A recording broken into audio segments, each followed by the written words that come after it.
Estimados presentes, tengan ustedes muy buenos días. Damos inicio a la presentación del libro ¿Por qué es tan difícil gobernar en la Argentina? Y cómo nuestros presidentes y coaliciones podrían hacerlo mejor, del reconocido politicólogo Marcos Novaros. Queremos agradecerles a las autoridades del Círculo de Legisladores de la Nación Argentina y del Instituto de Estudios Estratégicos y Relaciones Internacionales, IERI, que nos acompañan, así como también a todos los legisladores, mandato cumplido y en actividad, funcionarios, académicos y diplomáticos presentes. Vamos a escuchar al diputado de la Nación, mandato cumplido, Rafael Pascual, presidente del Círculo de Legisladores de la Nación Argentina, quien nos va a brindar unas palabras de bienvenida. Muchas gracias. Justamente en nombre del Círculo de Legisladores de la Nación les doy a todos los presentes la bienvenida, en especial a Marcos Novaro, un amigo de la casa que hoy nos ha honrado con la posibilidad de presentar una de sus obras tan destacadas siempre. El Círculo de Legisladores, como decimos habitualmente, es una institución creada en 1964 y materializada por ley en 1975. El año próximo estaremos cumpliendo nuestros primeros 50 años. Los segundos 50 no creo que los veamos, pero la voluntad está. Nuestra característica principal, como acostumbra decir el presidente Basile, es que somos una de las pocas entidades en el mundo que nuclea a los legisladores en actividad con aquellos que hemos cumplido nuestro mandato. En general, este tipo de instituciones es de legisladores con mandato cumplido. Nuestros objetivos fundamentales están dedicados a la docencia y fundamentalmente a la defensa del prestigio del Poder Legislativo. Hoy tenemos un desayuno de trabajo, como se acostumbra a decir ahora, muy especial, con un auditorio muy calificado de legisladores mandato cumplido, de exgobernadores, como don Vicente Yoga, como Néstor Perl, que aprovecho también para felicitarlo porque hoy es el cumpleaños, cumple sus primeros 100 años cumple Néstor. Así que lo felicitamos especialmente, es un destacado dirigente del Círculo de Legisladores y de la política argentina. Esta es la casa de la política. Nosotros reivindicamos la política como herramienta de transformación. Creemos firmemente que solo a través de la política, que no es otra cosa que entendimiento, se producen las grandes modificaciones en las sociedades del mundo. Y también creemos en el consenso. Nuestra comisión directiva está integrada por todos los partidos con representación parlamentaria. Hace varios mandatos que cumplimos con ese requisito, por lo tanto el pluralismo es esencial para el funcionamiento de esta institución. Así que, sin mucho que agregar, les agradezco a todos la presencia, la consecuencia con nuestras convocatorias. El Círculo tiene también como objetivo servir como disparador de grandes debates, ser un trampolín para que se puedan expresar los diferentes pensamientos que hay en la Argentina, siempre mirando para el futuro. Nosotros no debatimos sobre el pasado, porque sería difícil ponernos de acuerdo, y tampoco nos expresamos sobre la coyuntura. Esas son cuestiones que tienen que hacer los partidos políticos, los espacios, como se dice ahora, y los que están en la actividad cotidiana. Nosotros pensamos en el futuro y somos una herramienta para que todos los pensamientos de la vida nacional se puedan expresar en libertad. Así que muchas gracias y vamos a disfrutar ahora de la presentación que hará seguramente mi querido amigo Humberto Rollero.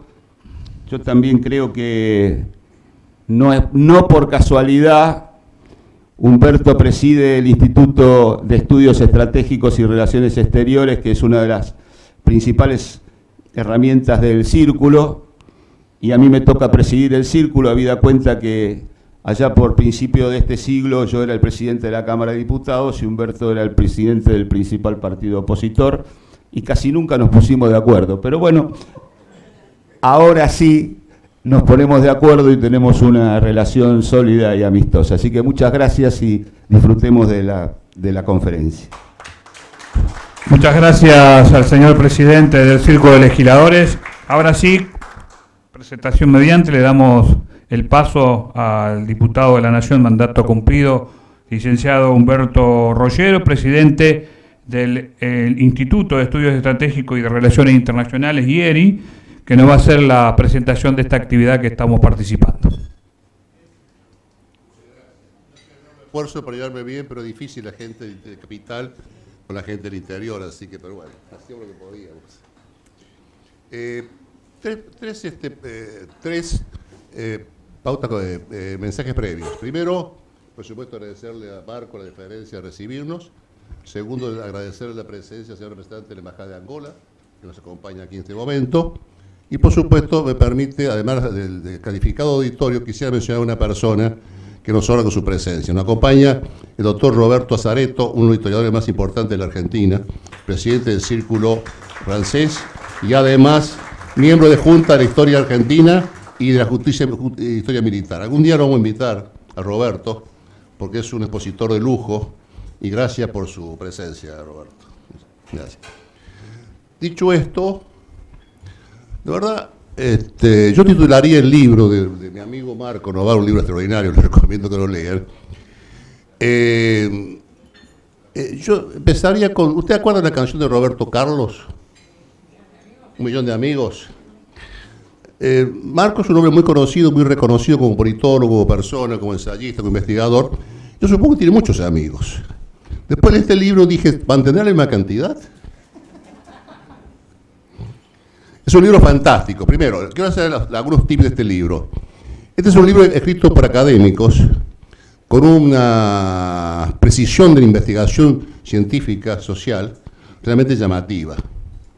Nosotros los que estamos aquí hemos sido actores, protagonistas o testigos de la etapa que mucho coraje y valentía y conocimiento habla de la Argentina contemporánea, hasta el día de hoy. Con lo cual, salvo alguien con mucho respaldo académico e intelectual podría hacerlo y con la claridad de pensamiento. Entonces, hasta yo tenía que repasar si lo que decía ahí era o no era así, porque no me acordaba. Segundo, debo decir que en medio del libro, cuando lo estaba leyendo, hice varios tips para contestarle. Pero ¿cómo le voy a contestar? O sea, es un libro que muchas cosas no coincido y que muchas cosas coincido con Marco, con lo cual es muy bueno. Porque lo que tiene que parar este libro es salirse de las pasiones cortas, de la lucha en la que hemos estado, porque eso sería un libro panfletario, sería un libro de relatos, sería un libro de contenidos ideológicos, que no es este libro. Este libro hace un análisis pormenorizado, con un rigor metodológico de investigación, y siguiendo una línea que es la línea institucional. Todo el libro desarrolla, busca con mucha claridad la idea de fortalecer el manejo de las instituciones de la sociedad argentina, que a veces se transgrede tanto y tanta transgresión y las búsquedas y las vueltas a la institucionalidad argentina, que esto la termina debilitando. Incluso más, al final propone cosas muy interesantes, nunca en el sentido impositivo, siempre en el sentido sugerido, para pensar. Es un libro para perder 1 millón de amigos, para ganar 1 millón de personas que analicen, que piensen y que reflexionen sobre los aciertos y los errores. A nosotros los políticos nos cuesta mucho asumir nuestros errores, porque hemos aprendido que siempre la culpa está afuera. Y porque el otro equipo también juega, y nosotros acertamos en todos.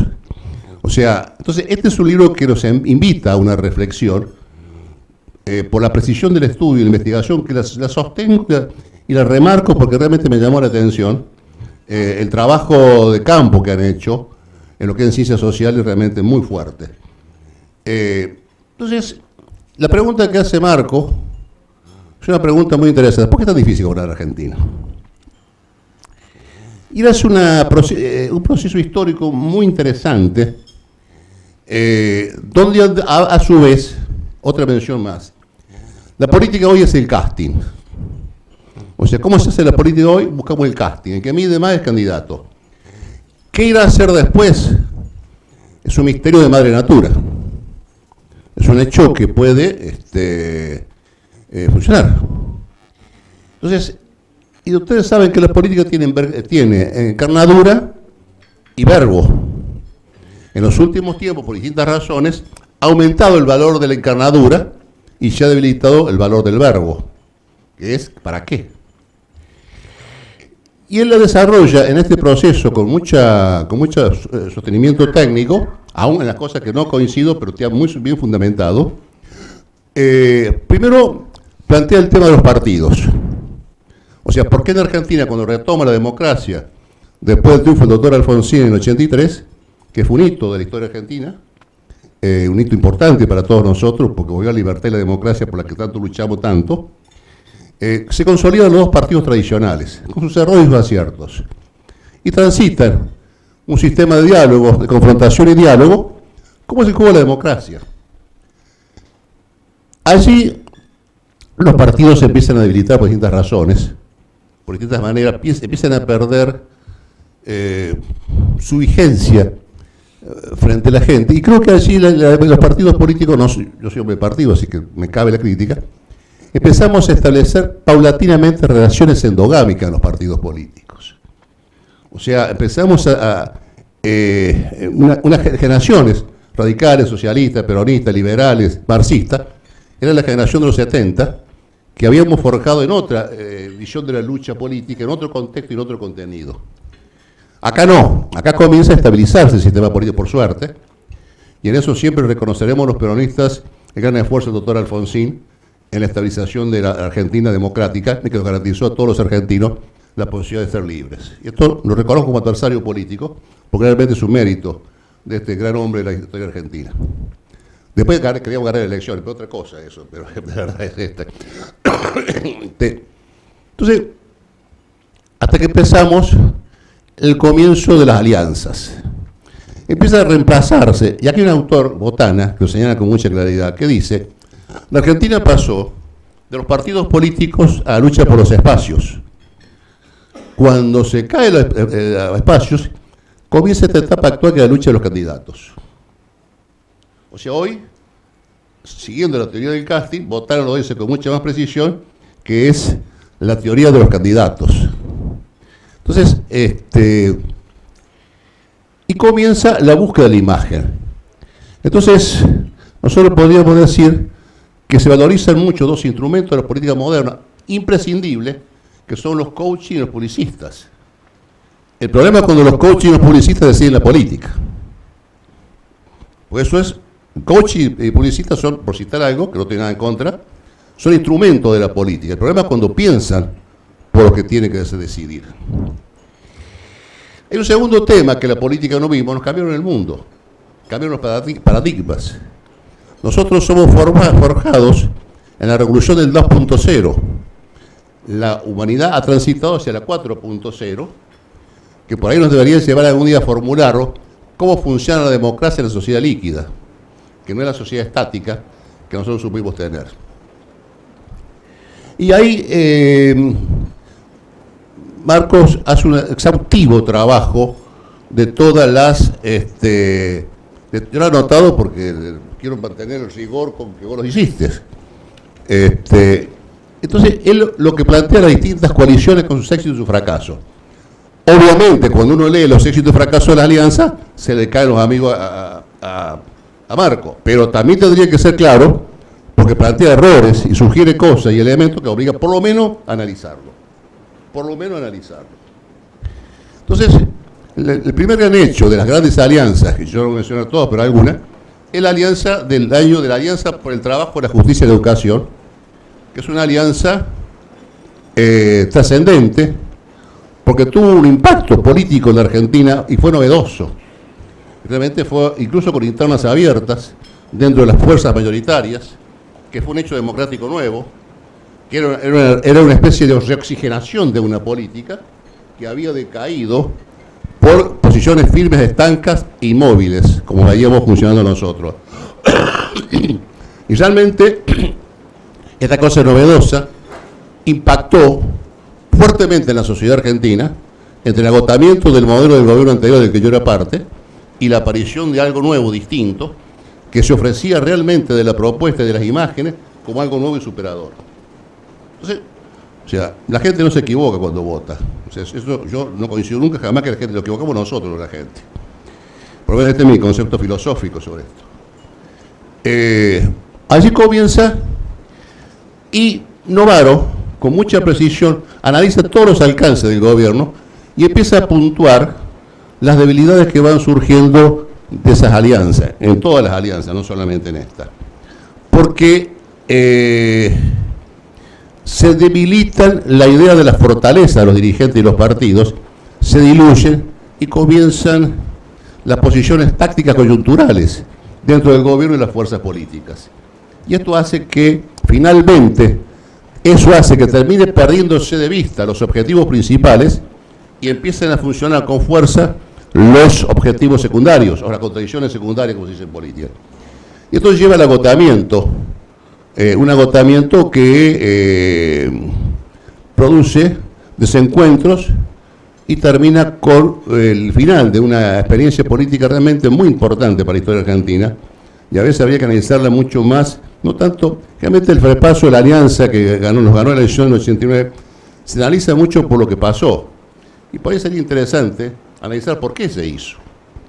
Porque me parece que el aporte, y acá lo plantea bien el libro de Marco, ¿por qué se hizo esa alianza? Incluso lo que estábamos en contra, o que enfrentábamos esa alianza, porque realmente fue un mecanismo novedoso de la política argentina, y podría haber generado, esto en el diario El Día Lunes, había la expectativa de la búsqueda de un nuevo consenso, la búsqueda de un nuevo acuerdo, como por ejemplo hacía el peronismo y el radicalismo entre el gobierno de Alfonsín y el gobierno de Menem, donde además de las confrontaciones había sitios de acuerdo.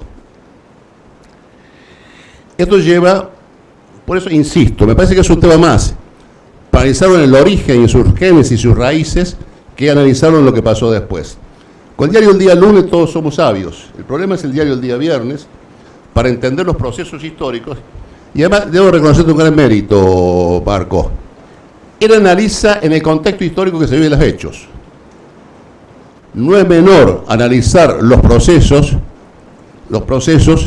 en los momentos históricos que se producen, los contextos que se realizan.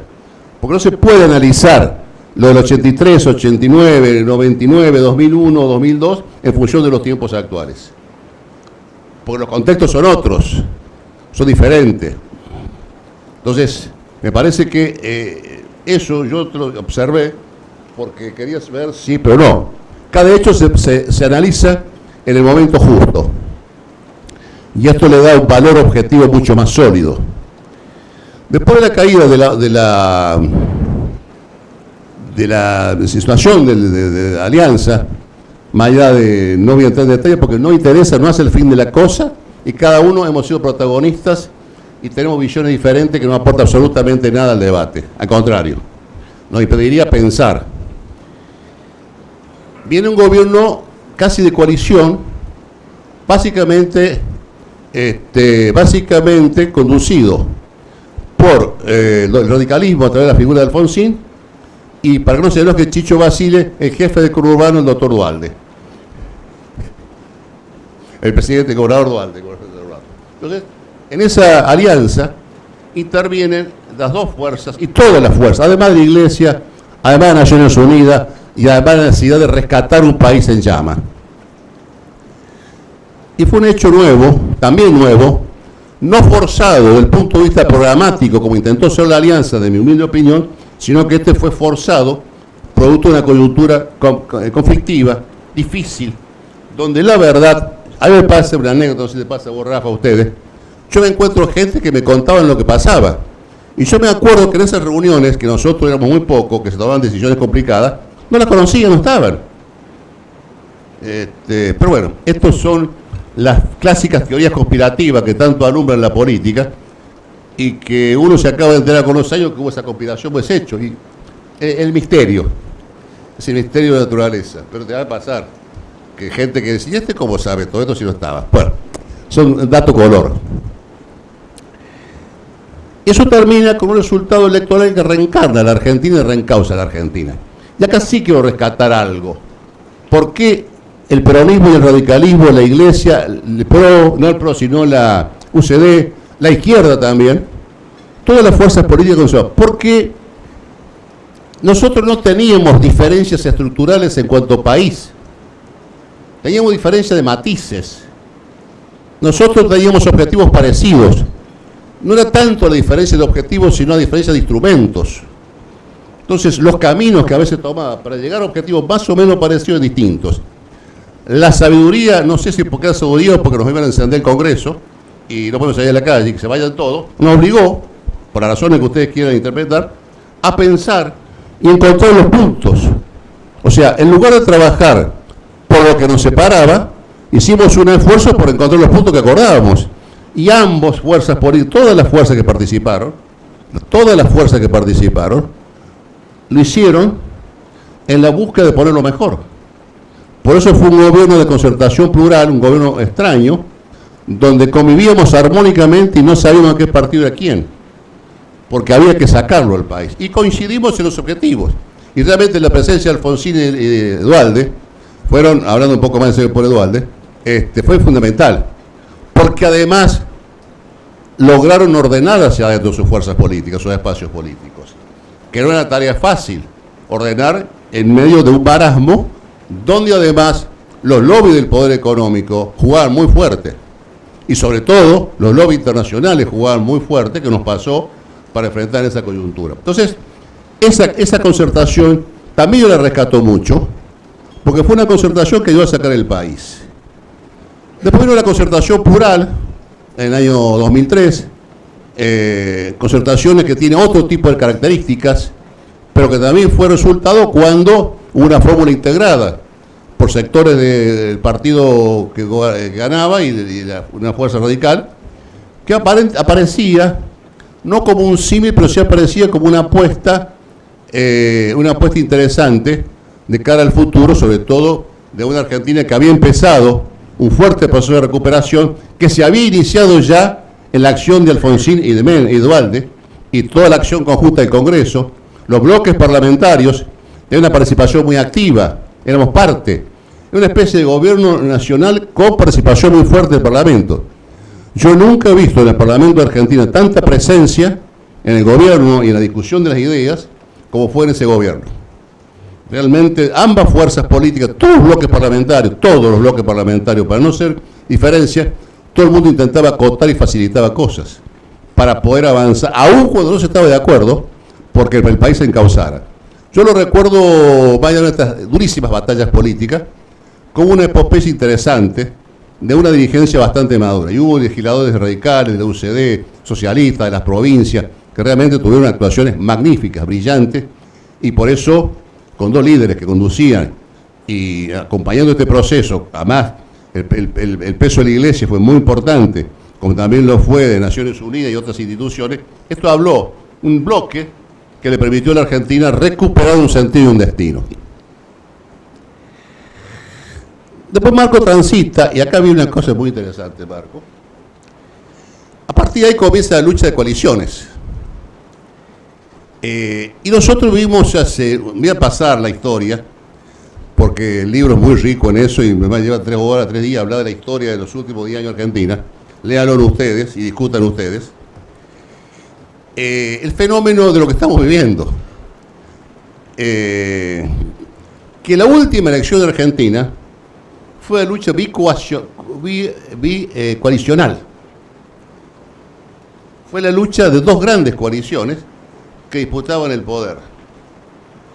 Y ustedes, si me permiten, yo soy cordobés, y hay un senador cordobés que no lo quiere mucho porque es muy simpático. Y dijo en un programa de televisión: nosotros nos peleamos y éramos halcones y paloma. Los otros se peleaban por plan platita y vino un pájaro loco y nos robó la jaula. Digamos, una morada, si me permite usted la confianza. ¿Qué significa esto? Que este proceso político que se inicia en Argentina, que es inédito, en la lucha vía coalicional, que plantea muy bien, escribe muy bien Marcos, y además da precisión que yo no estoy dando acá. Esto significa que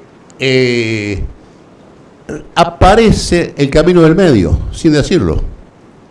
Se produce un hecho disruptivo en la Argentina, en la aparición de una fuerza política sin partido, sin historia, sin pertenencia, sin legisladores, sin aparatos, sin estructura, sin nada, frente a los dos enormes aparatos coalicionales que existían en Argentina, aparatos territoriales, aparatos, estructuras políticas, historia, proceso, termina irrumpiendo siendo un hecho disruptivo en la política argentina.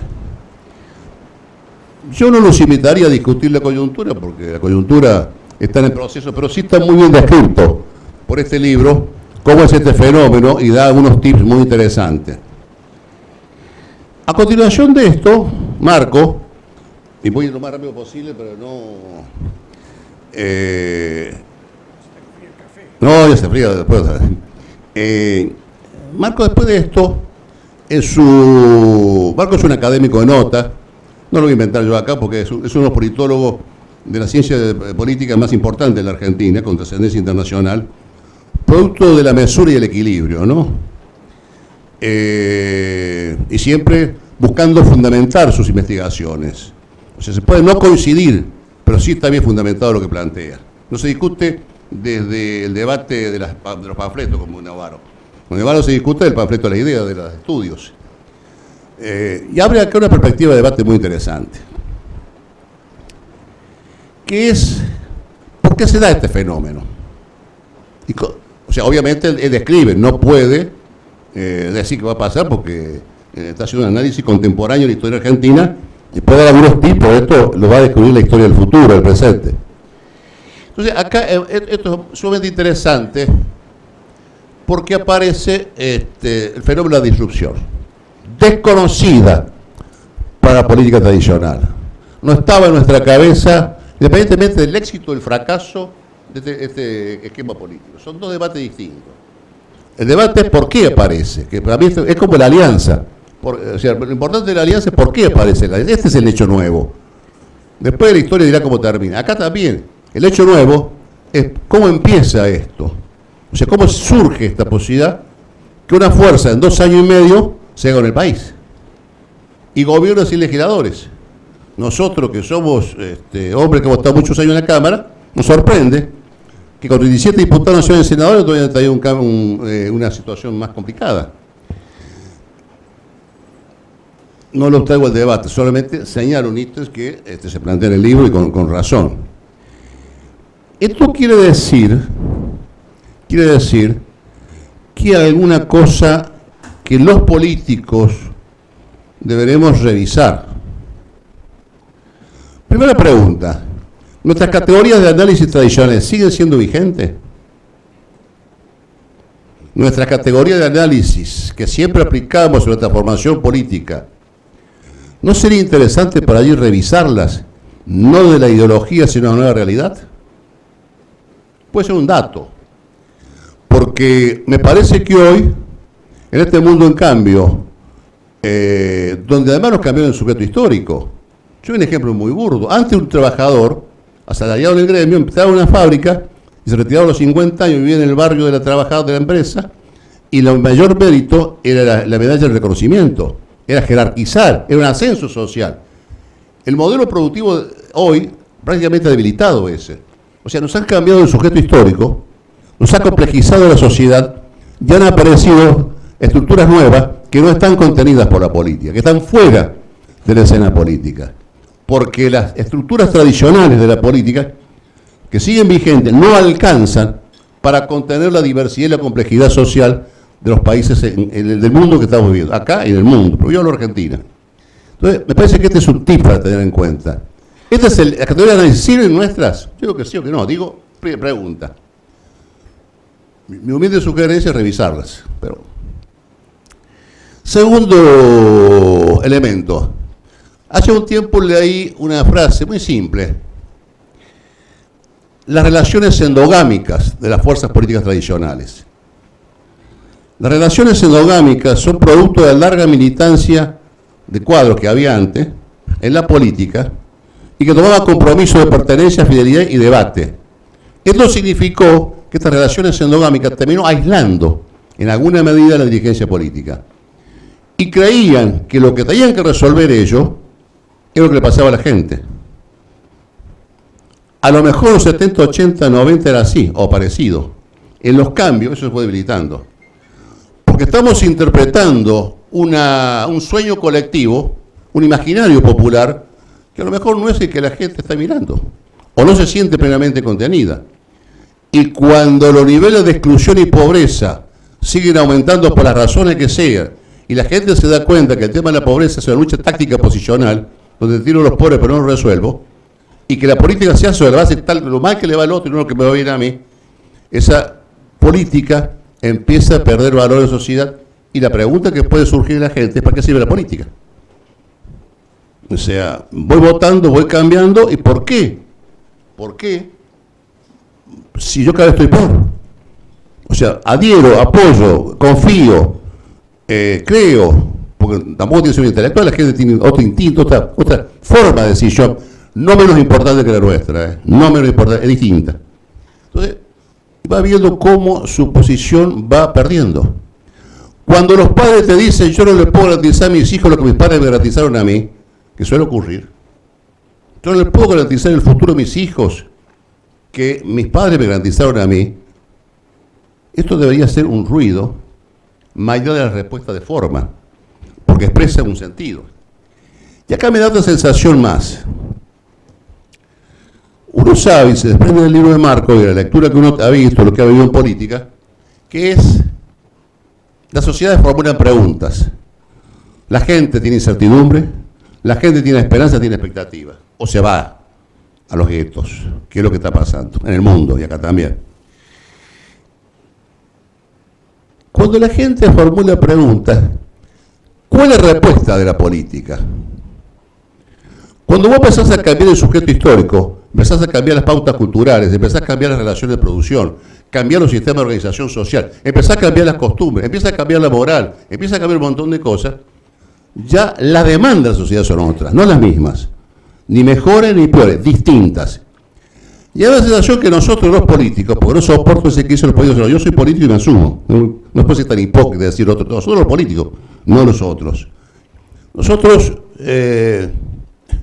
estamos, me parece a mí, por lo que veo, escucho, la sensación de que estamos respondiendo a las nuevas demandas de la sociedad, a las nuevas inquietudes y a las nuevas preguntas con viejas respuestas. Y yo esto le asigno, y de alguna forma se desprende vos cuando analizás el presente, el aislamiento de la dirigencia política en un esquema.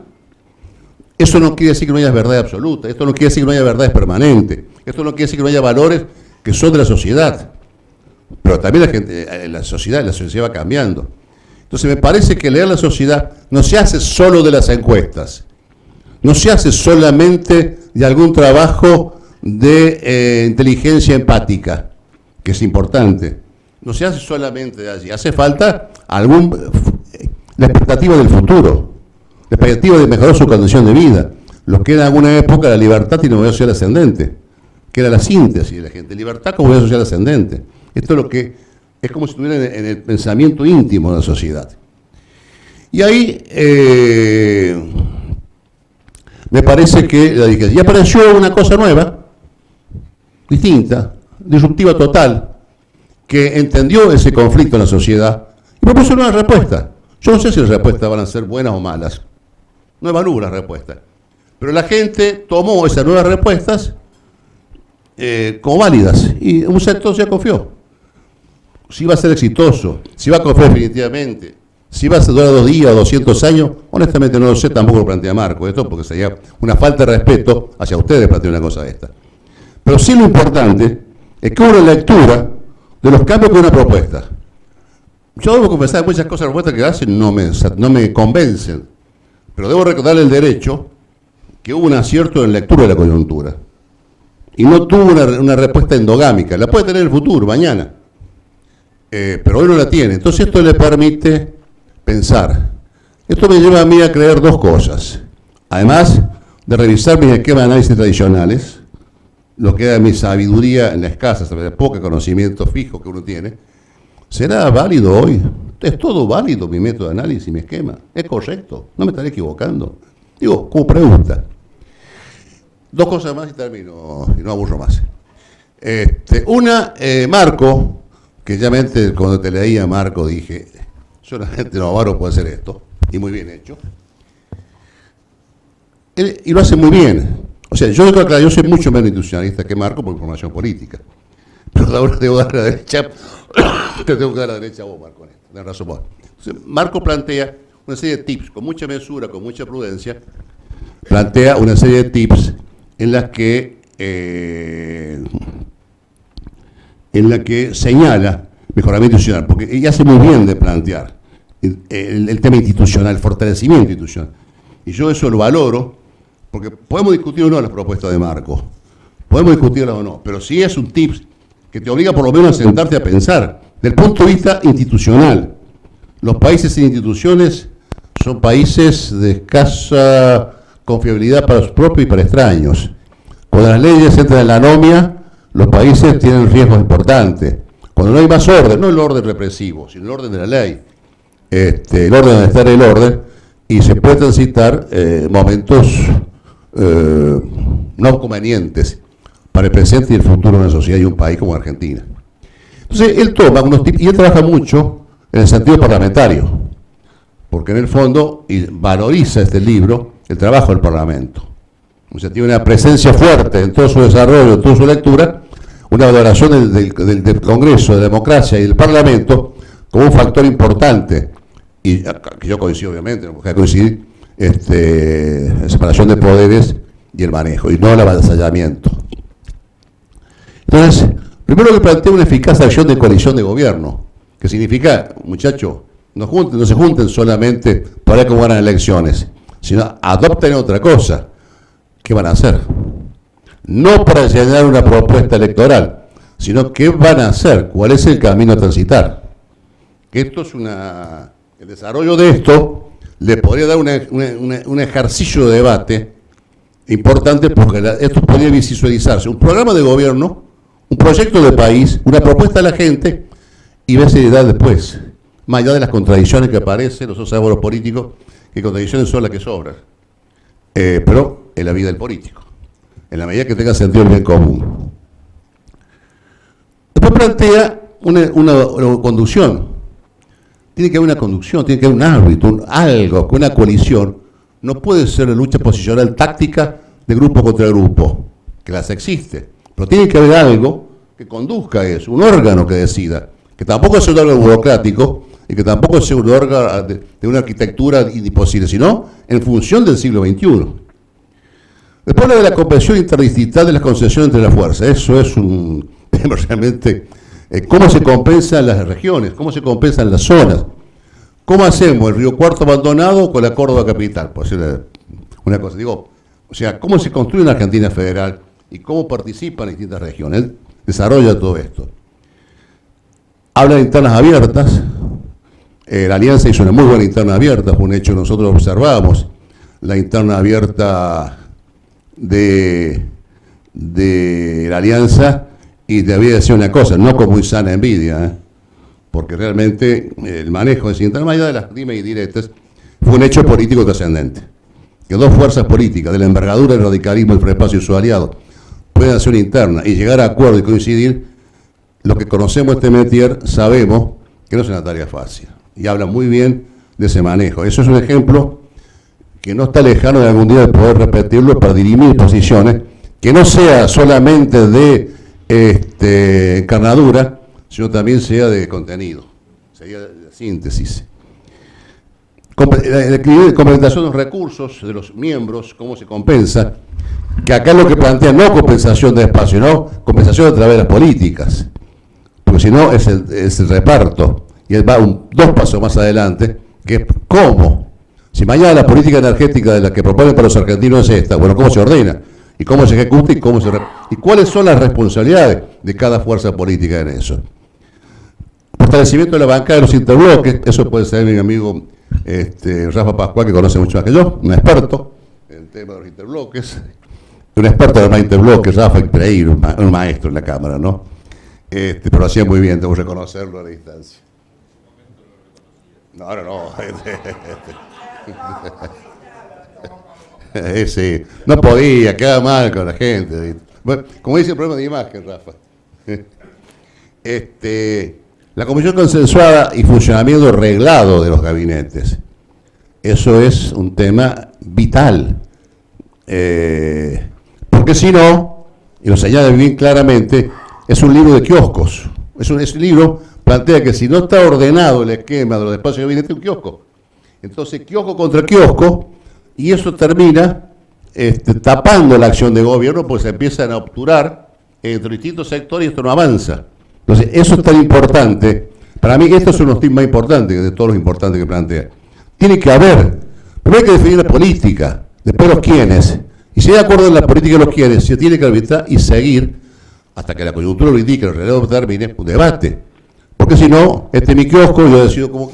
Y eso también una anomia, una fractura en el gobierno que se nota. Formación de dirigentes y funcionarios transversales, que no es tarea fácil. La transversalidad, mi provincia tenemos transversalidad, y esa no se la recomiendo, porque es una transversalidad muy sui generis, pero bueno.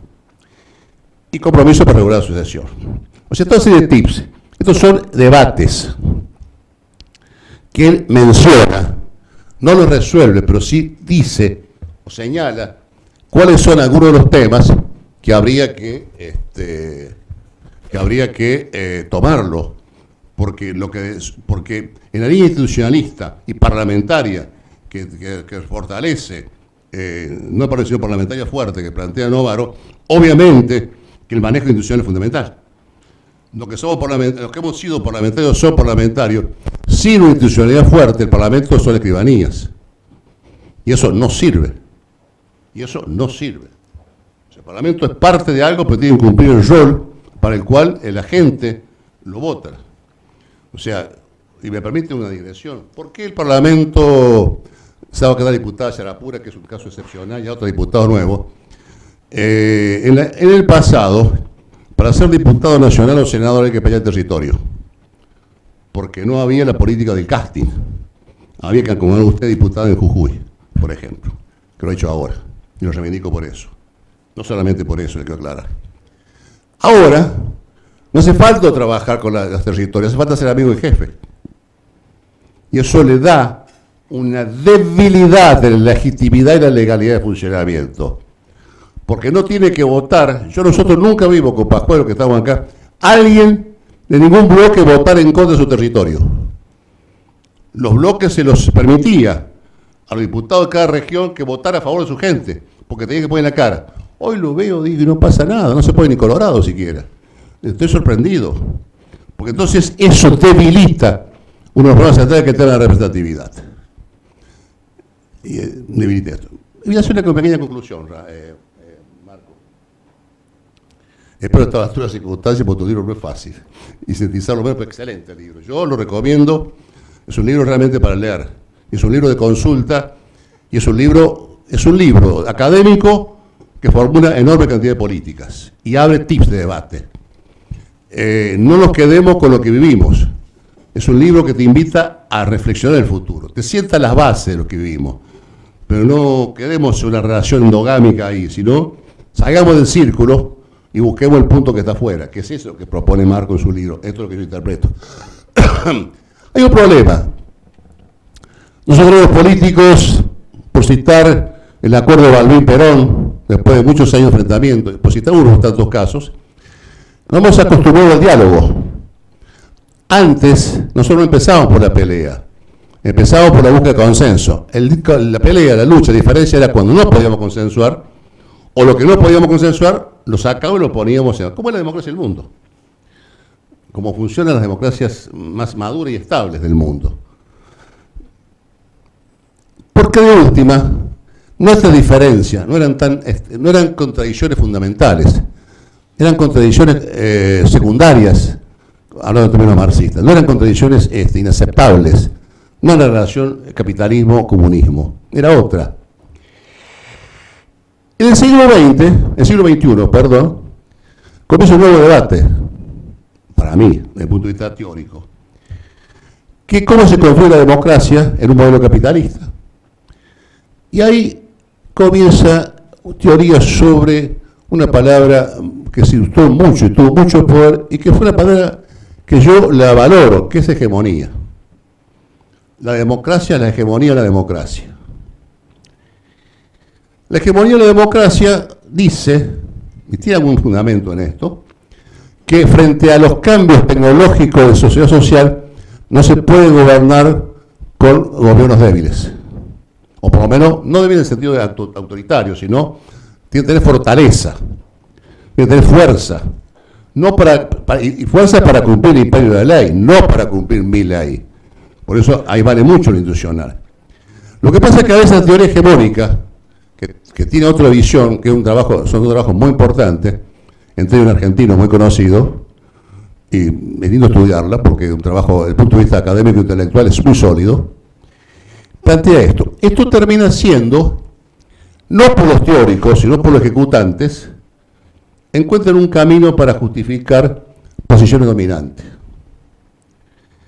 Y esta posición dominante, que convengamos, todos los que gobernamos queremos tener posición dominante. Lo que queremos es cómo lo hacemos, si vía democracia o vía autoritaria. Porque si vos gobernás, querés llevar adelante el plan de gobierno que la gente te votó. Entonces, no es que, no estoy haciendo lo que hacen los gobiernos débiles, porque eso termina siendo una situación complicada.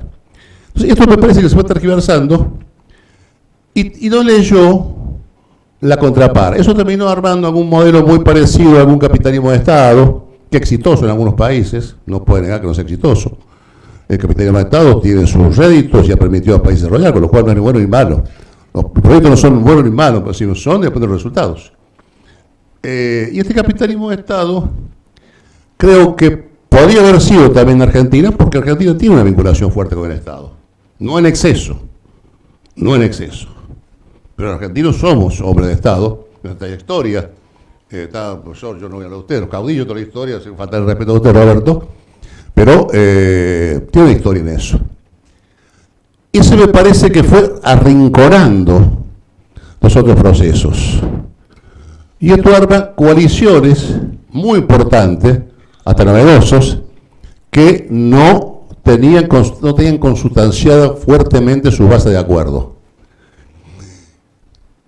Esto abre el camino a la disrupción, porque frente al modelo del capitalismo de Estado, que yo no lo niego, pero que en exceso no sirve, abre lo que es el capitalismo de mercado.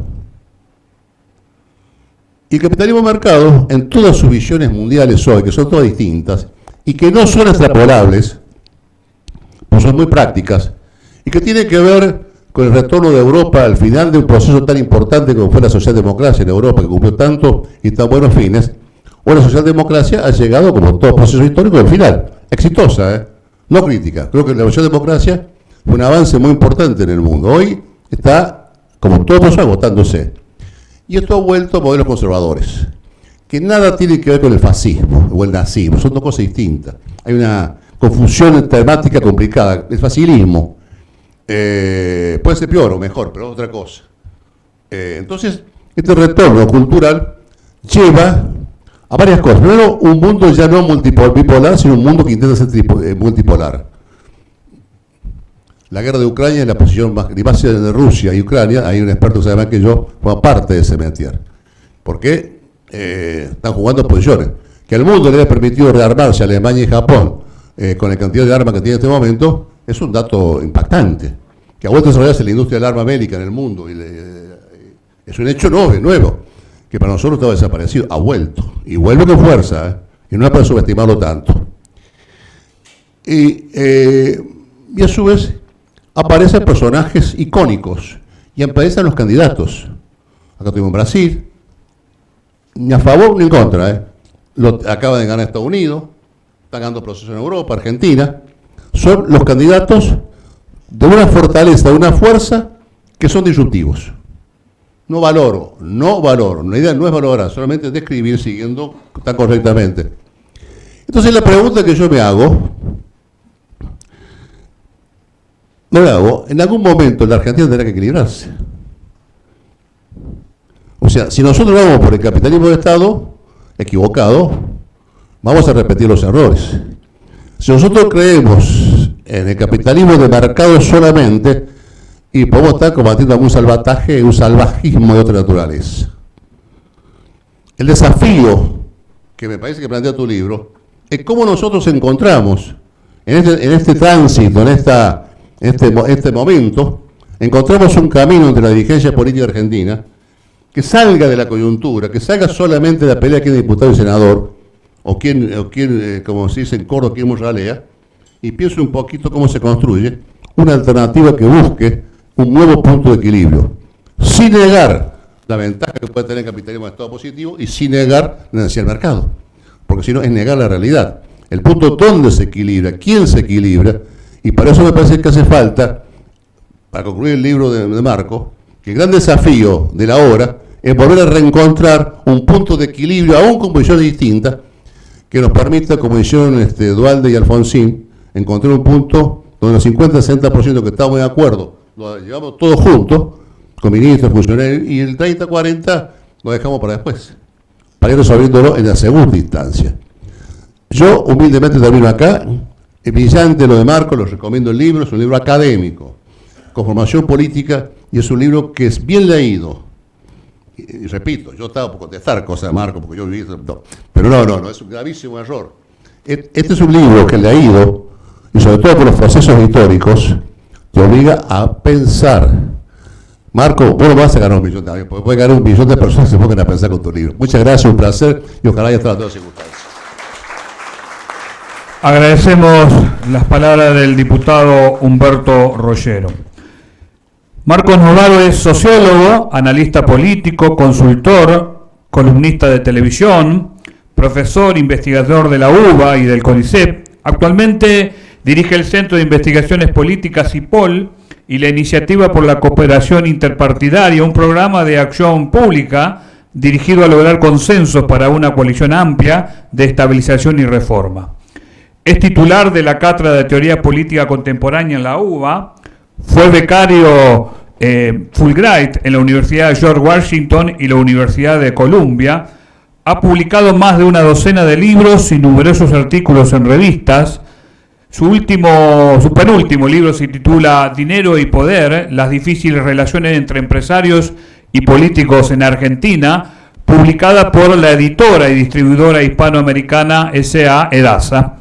Hoy nos encontramos presentes en el lanzamiento de su nuevo libro, titulado ¿Por qué es tan difícil gobernar en Argentina y cómo los presidentes y sus coaliciones podrían hacerlo mejor?, de la editorial Fondo de Cultura Económica, FCE. El licenciado Novaro nos va a compartir sus reflexiones y las conclusiones sobre este libro. Lo escuchamos, licenciado. Bueno, muy buenos días. ¿Se escucha, no? Sí.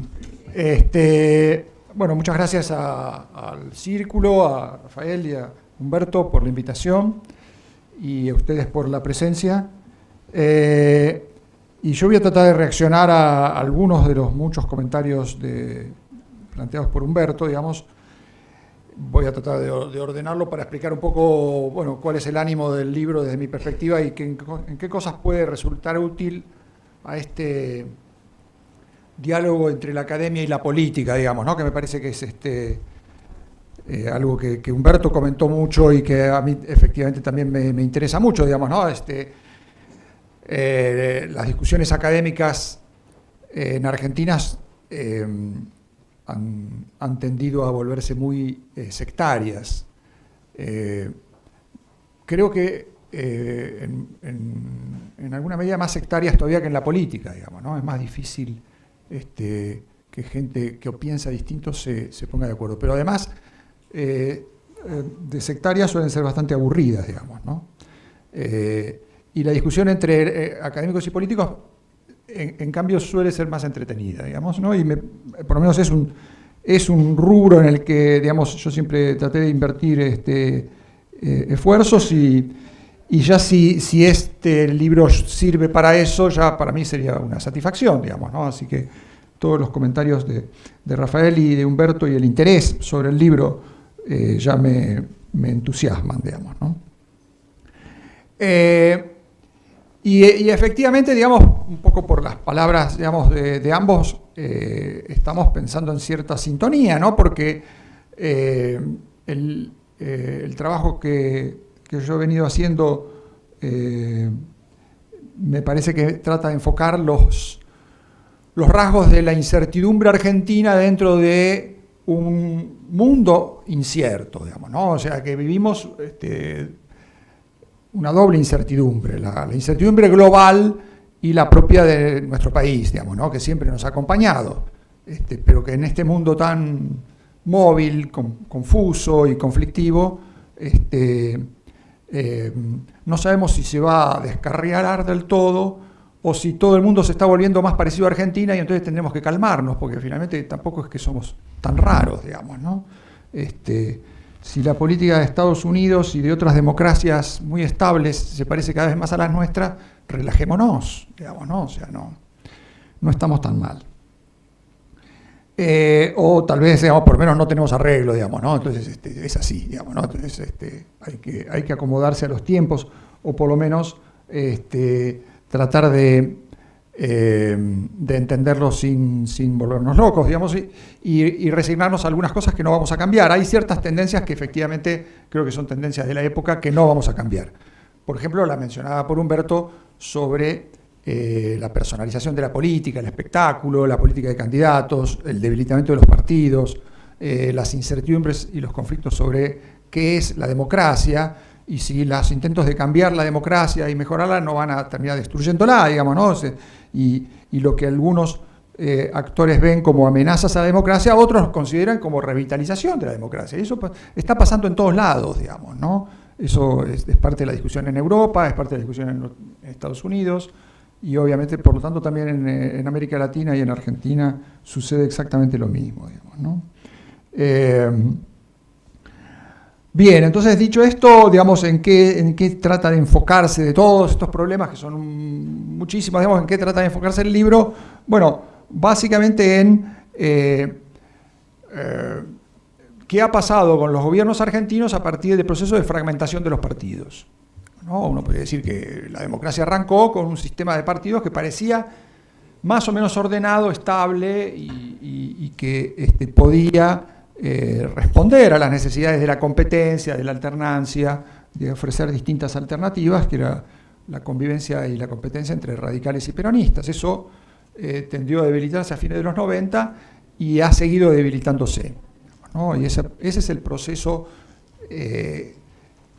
que a mí me interesaba estudiar, digamos, ¿no? ¿Qué es lo que ha pasado a partir de esa fragmentación de los partidos, que se refleja en muchos terrenos, en el electoral, en el hecho de que hay nuevos partidos cada vez más frecuentes y que son muy exitosos, hay cada vez más fracturas dentro de los partidos tradicionales, no tenemos un radicalismo y un peronismo, sino que tenemos muchos, a veces compitiendo entre sí, a veces aliándose con esos otros actores, y eso pasa también a nivel legislativo, y eso impacta en cómo se forman mayorías y cómo se forman gobiernos.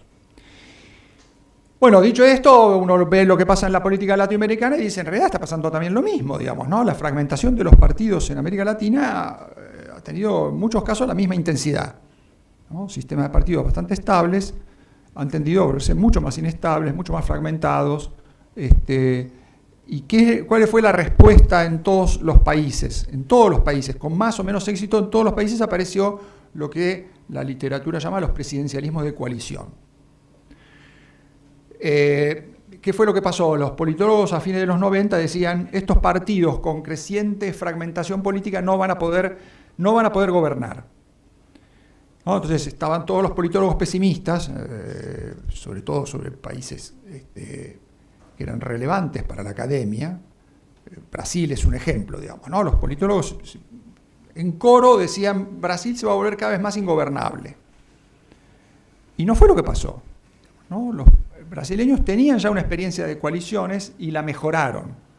Y funcionaron muy bien en los años 90 con fragmentación política, ¿no? Y esa fue la experiencia de Cardoso y después fue la experiencia de Lula, ¿no? País que efectivamente enfrentó ese desafío y los politólogos tuvieron que guardar violín en bolsa y empezar a entender mejor cómo estaban funcionando las instituciones y cómo los políticos estaban reaccionando, aprendiendo de los nuevos desafíos y lo hicieron bien, digamos, ¿no? Además de los países donde esas coaliciones ya venían funcionando bien desde principios de los 90, el caso de Chile y otros países, digamos, parecidos, ¿no? que encontraron la forma de convivir con la fragmentación.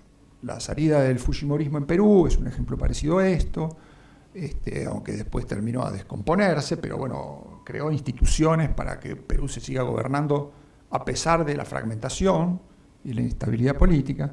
La experiencia de Paraguay, la experiencia de un montón de países que mejoraron sus rendimientos y su capacidad de gobernar en estas condiciones de fragmentación. ¿Qué pasó en Argentina? Que ese aprendizaje no funcionó, ¿no? Ese aprendizaje no avanzó.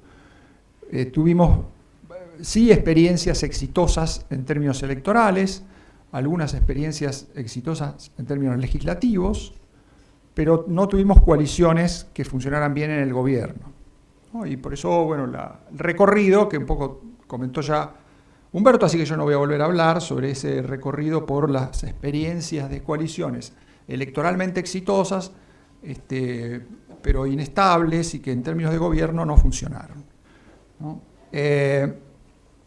Y a partir de esa frustración,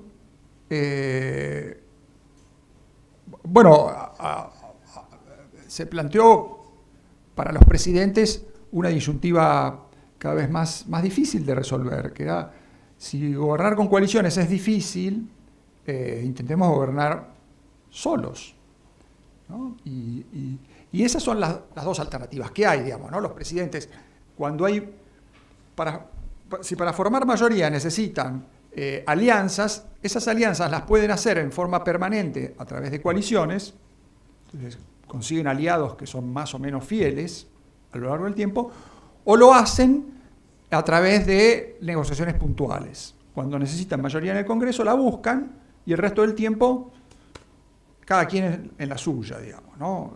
Cada quien se arregla por su cuenta. Y esa disyuntiva, digamos, existió en Argentina y nos ha venido acompañando, ¿no? Los que intentaron gobernar con coaliciones permanentes más bien fracasaron.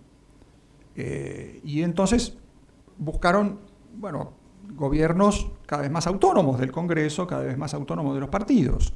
La experiencia de los Kirchner después de la concertación plural fue un poco esa, ¿no? No volvieron a intentar otra coalición. Tendieron a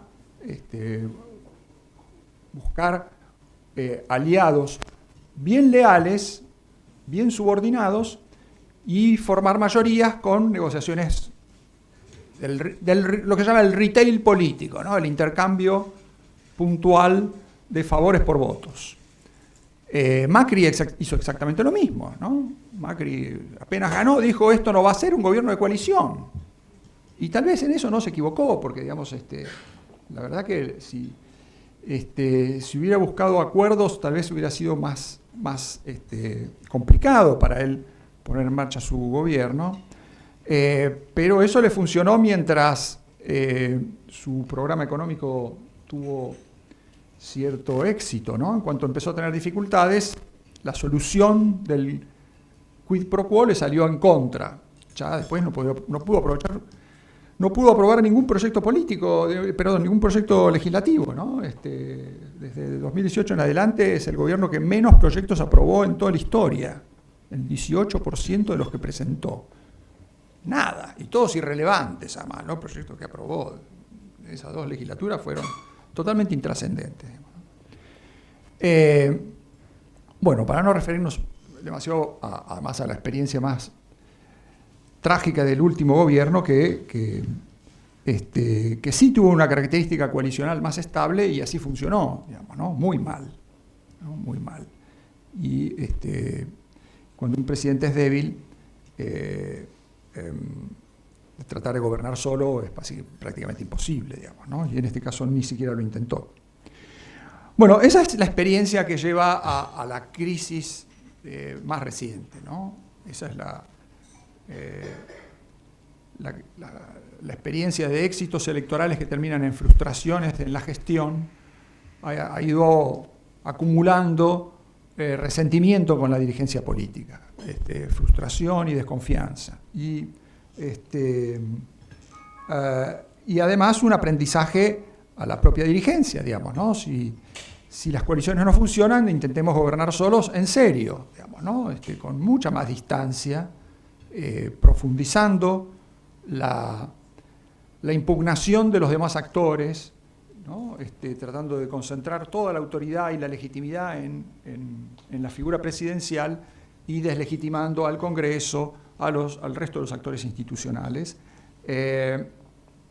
y llegando en todo caso a acuerdos puntuales cuando es inevitable, porque con la autonomía presidencial no alcanza, digamos, ¿no? Entonces ese ha sido el aprendizaje del gobierno actual, ¿no? Y uno podría decir que hasta aquí, por lo menos hasta este punto, no se equivoca, ¿no? Hasta este punto uno podría decir que la apuesta es razonable y las ofertas de formar coalición no han sido ni tentadoras ni lo van a hacer, ¿no? Ni van a hacer en el futuro inmediato ofertas que sean atendidas, porque la fórmula parece estar funcionando suficientemente bien, ¿no? Entonces, todo esto nos obliga a cambiar, como sugería Humberto, cambiar las categorías con las que pensamos, ¿no?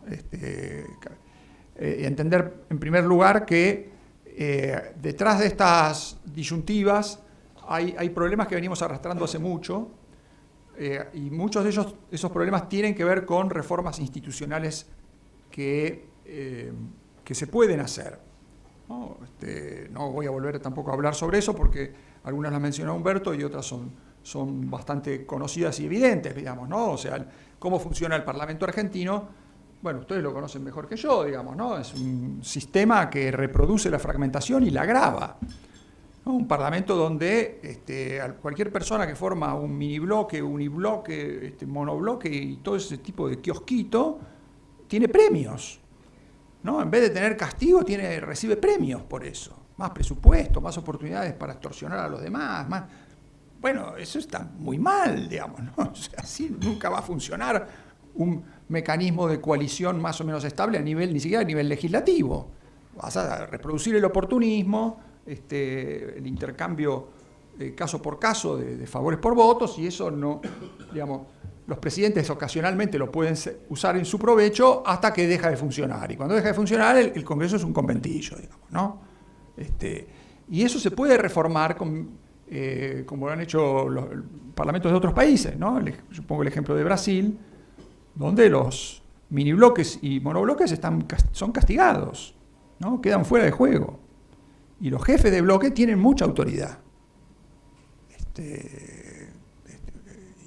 Y la usan, ¿no? Y entonces la formación de interbloques y las lealtades y los acuerdos se sostienen a lo largo del tiempo, digamos, ¿no? Eso se puede reformar en Argentina, digamos, ¿no? No es algo difícil, digamos, ¿no? Bueno, sí, todo es difícil, pero no es algo imposible.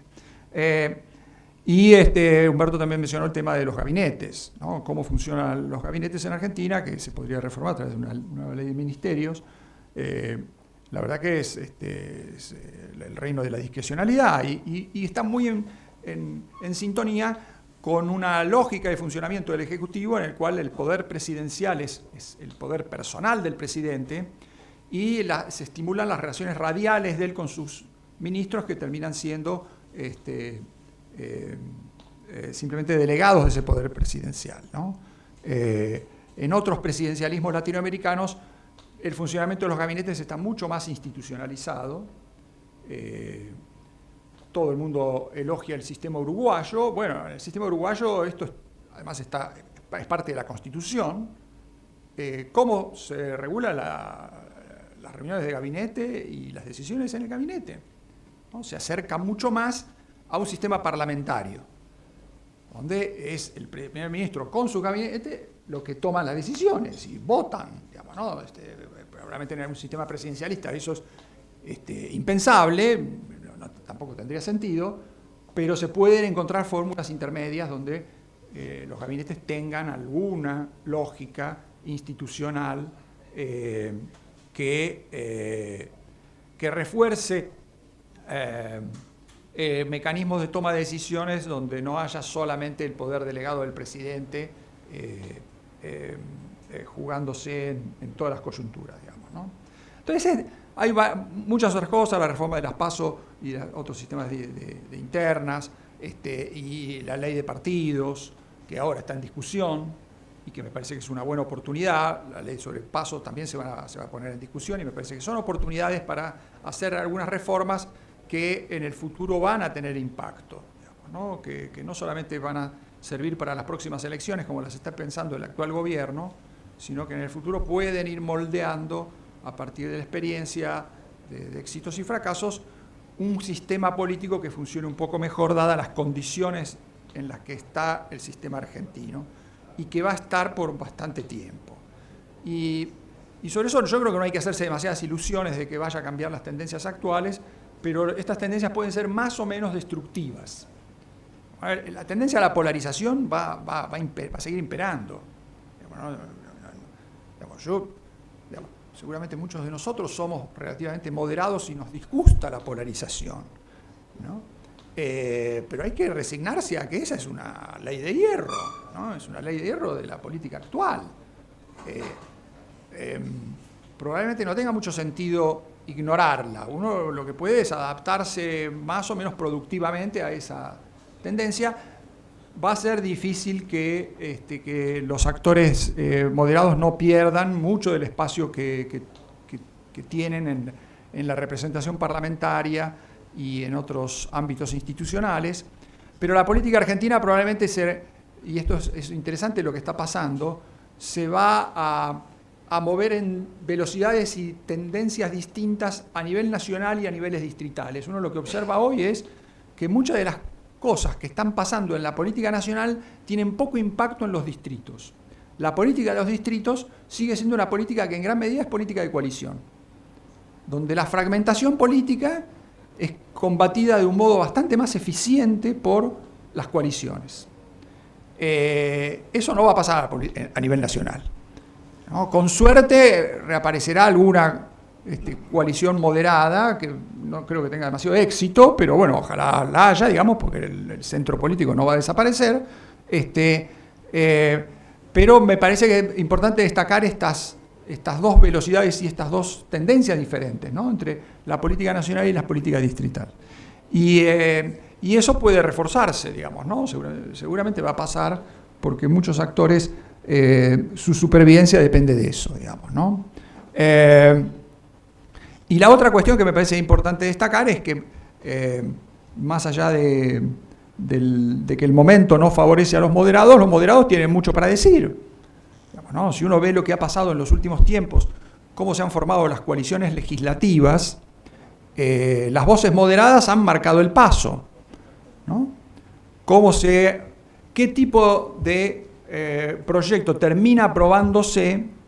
Influyen mucho las voces moderadas, aunque sean minoritarias y aunque estén divididas y muy fragmentadas y peleadas entre sí, y seguramente va a seguir peleándose el radicalismo con muchos problemas, el PRO probablemente también, y el peronismo disidente también con sus dificultades, digamos, ¿no? Todos esos actores tienen muchas dificultades, pero en el Parlamento han sido muy eficaces.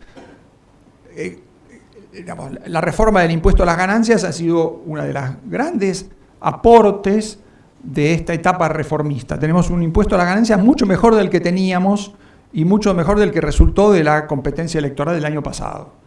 Y eso es una contribución que pasó prácticamente desapercibida, pero va a tener mucha influencia, ¿no? Nuestro sistema tributario ha mejorado mucho, gracias a un conjunto de actores que colaboraron bien a hacer ese trabajo. Entonces, me parece que hay que valorar ese tipo de experiencias y tratar de ampliarlas. Es probable que suceda lo mismo si hacen bien su trabajo, con esta discusión que se viene sobre PASO, sobre ficha limpia, sobre una cantidad de temas que están en la agenda y que tienen su relevancia no solamente en el corto plazo, sino en el mediano plazo. Entonces, en ese sentido, me parece que yo no sería tan pesimista, a pesar de que la tendencia predominante no es la que a uno le gusta, que es que la polarización electoral va a ser muy intensa y va a durar bastante tiempo, ¿no? Así que bueno, esos son un poco los temas que a mí me interesaba conversar. Yo me gustaría más escucharlos a ustedes y abrir, qué sé yo, un intercambio. Y espero que el libro sea útil y que Humberto tenga razón, digamos, ¿no? Que realmente favorezca la conversación entre la academia y la política.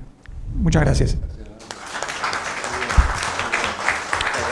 Ustedes. Agradecemos al licenciado y economista Jorge Remelenikov, quien está siguiendo este evento por YouTube y que manda sus felicitaciones.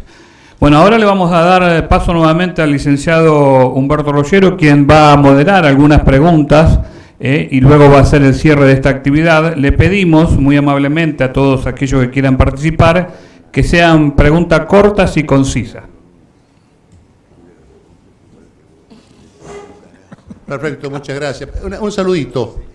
Hay más de 400 personas del país en YouTube en este momento inscriptos, que están siguiendo el interior del país, porque nosotros, para la gente del interior, nosotros hemos habilitado, y realmente me dice acá Santino que ha sido un éxito la cantidad de inscriptos, sobre todo el ámbito de seguimiento para esto. Así que estamos muy contentos y ha sido beneficiosa la participación de la gente. Si alguien quiere hacer preguntas, lo puede hacer también.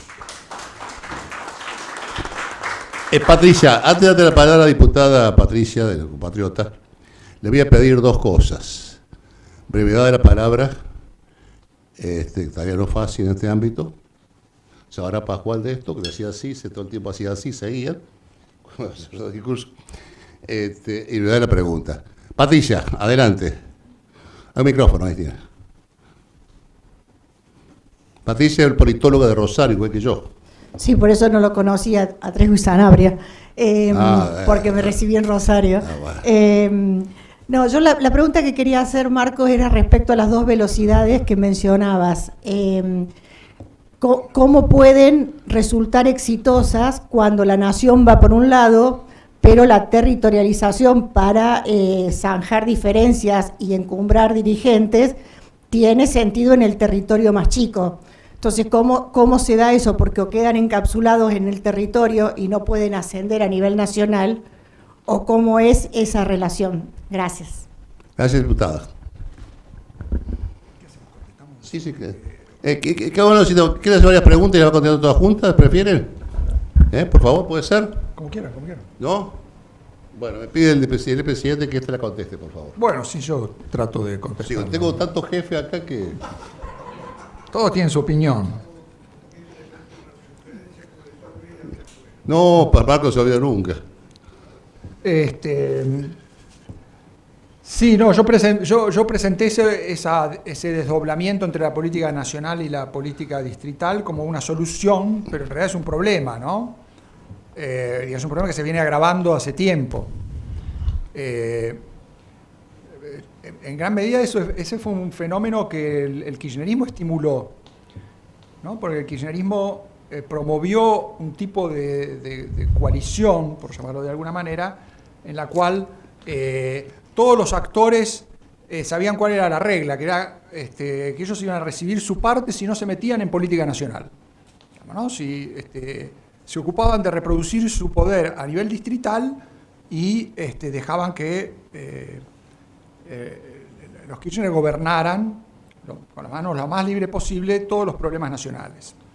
Y ese pacto fue muy tentador, ¿no? para los actores que participaron de él, salvo para algunos que trataron de sortear ese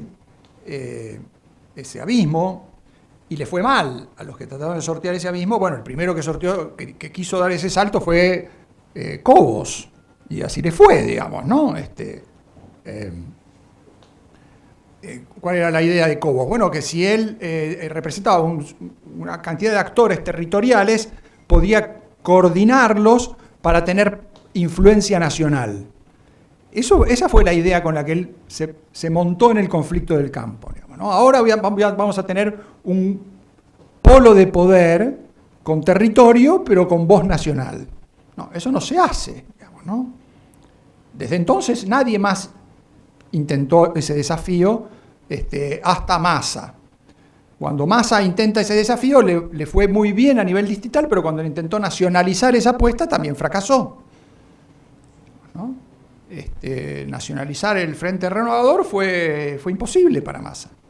Bueno, lo hizo, pero digamos, ¿no? Fue una experiencia de acotado éxito, digamos, ¿no?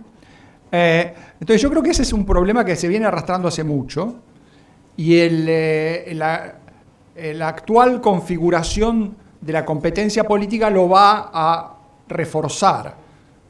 ¿Por qué lo va a reforzar? Bueno, en gran medida porque el propio gobierno le conviene, ¿no? El propio gobierno está construyendo una base territorial, pero que es una base, por ahora, al menos, con la aspiración de desafiar a sus propios aliados internos, ¿no? Disciplinar a una cantidad de grupos locales que fueron los que se prendieron en la ola libertaria. El objetivo es básicamente ese, ¿no? Desafiar, no construir candidatos locales. No están buscando futuros candidatos a gobernador, están buscando referentes de cualquier origen que puedan formar listas de legisladores para ganar peso en el Congreso Nacional.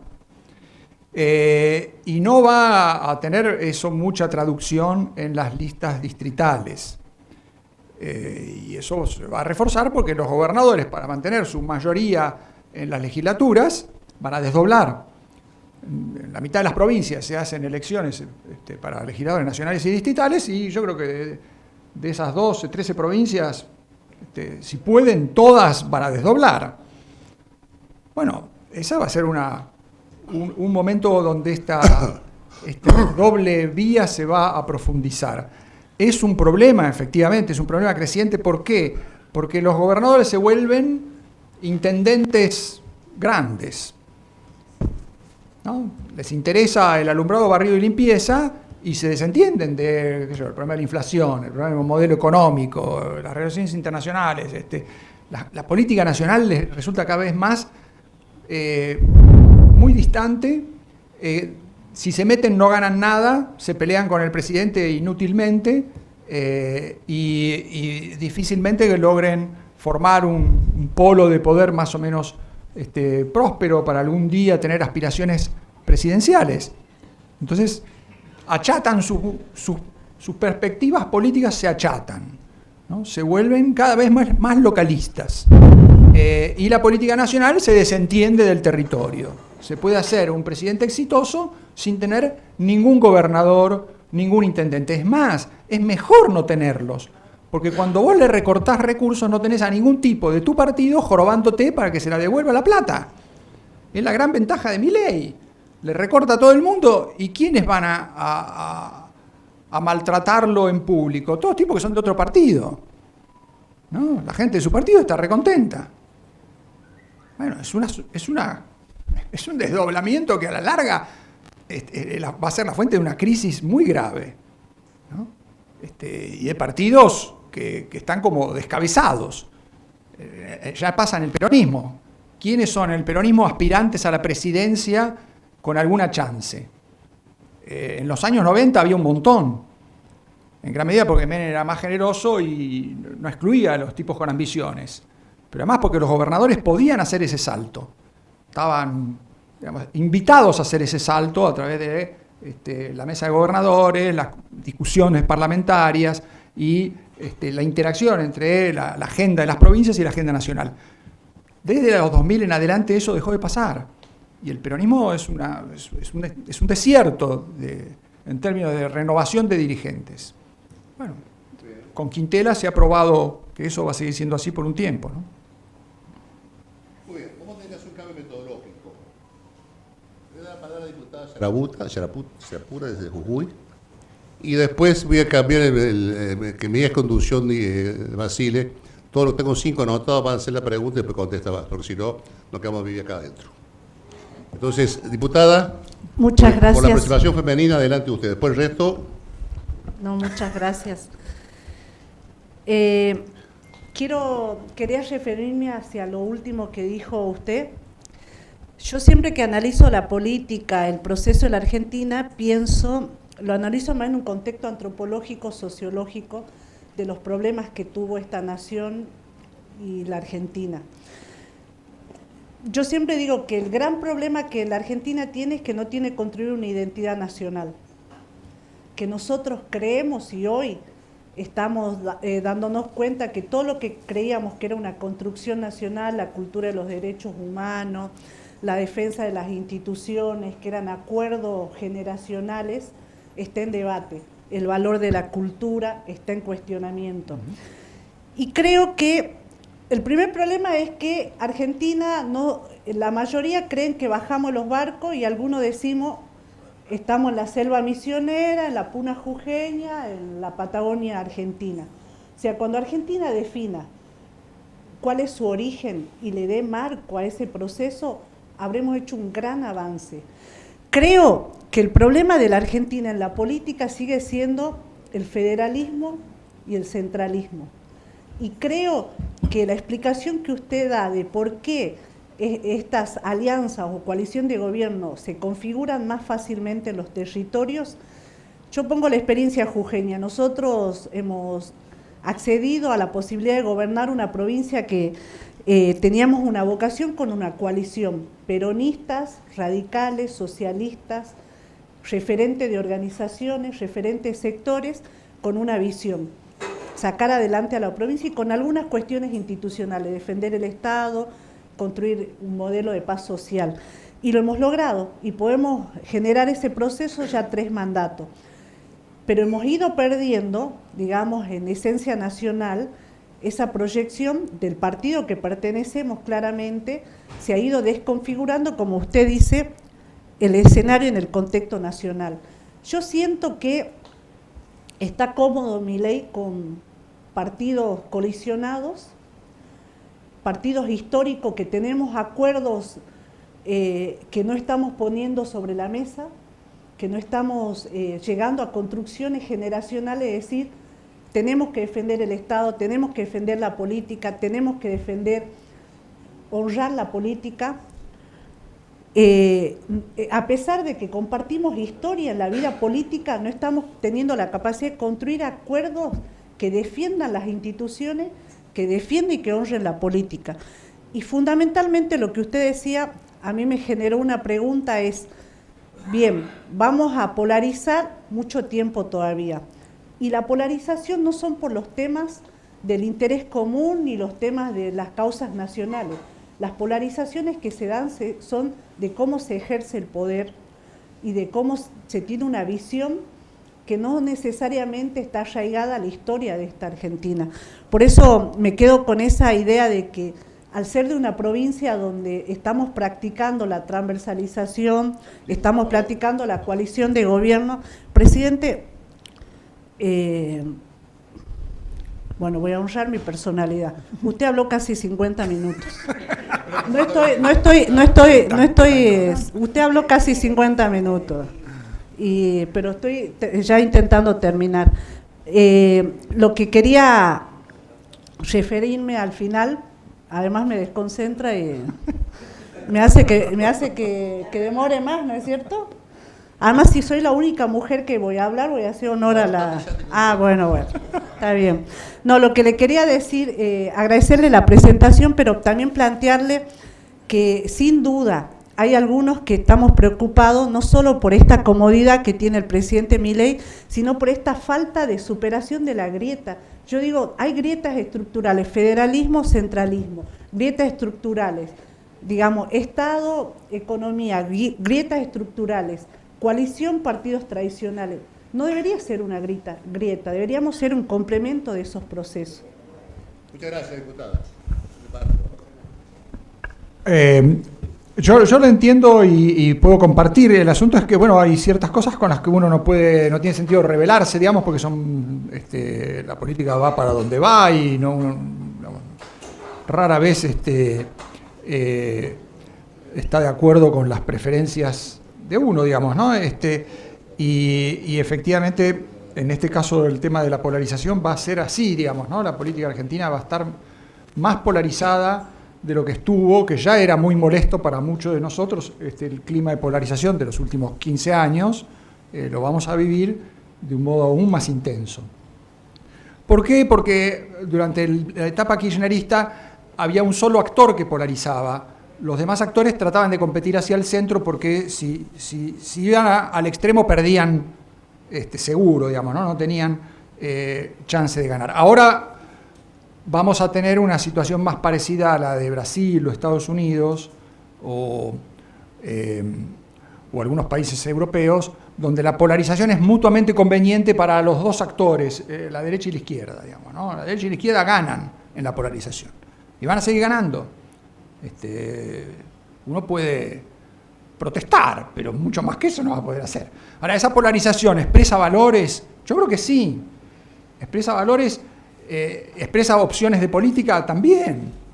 Lamentablemente tiene además bastante sustancia, incluso diría tiene más sustancia que en otros países.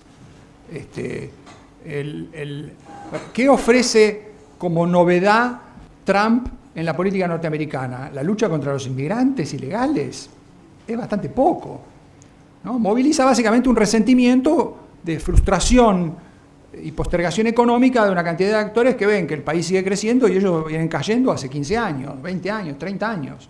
Son esas clases medias poco educadas, o trabajadores poco calificados que han ido perdiendo ingresos durante generaciones.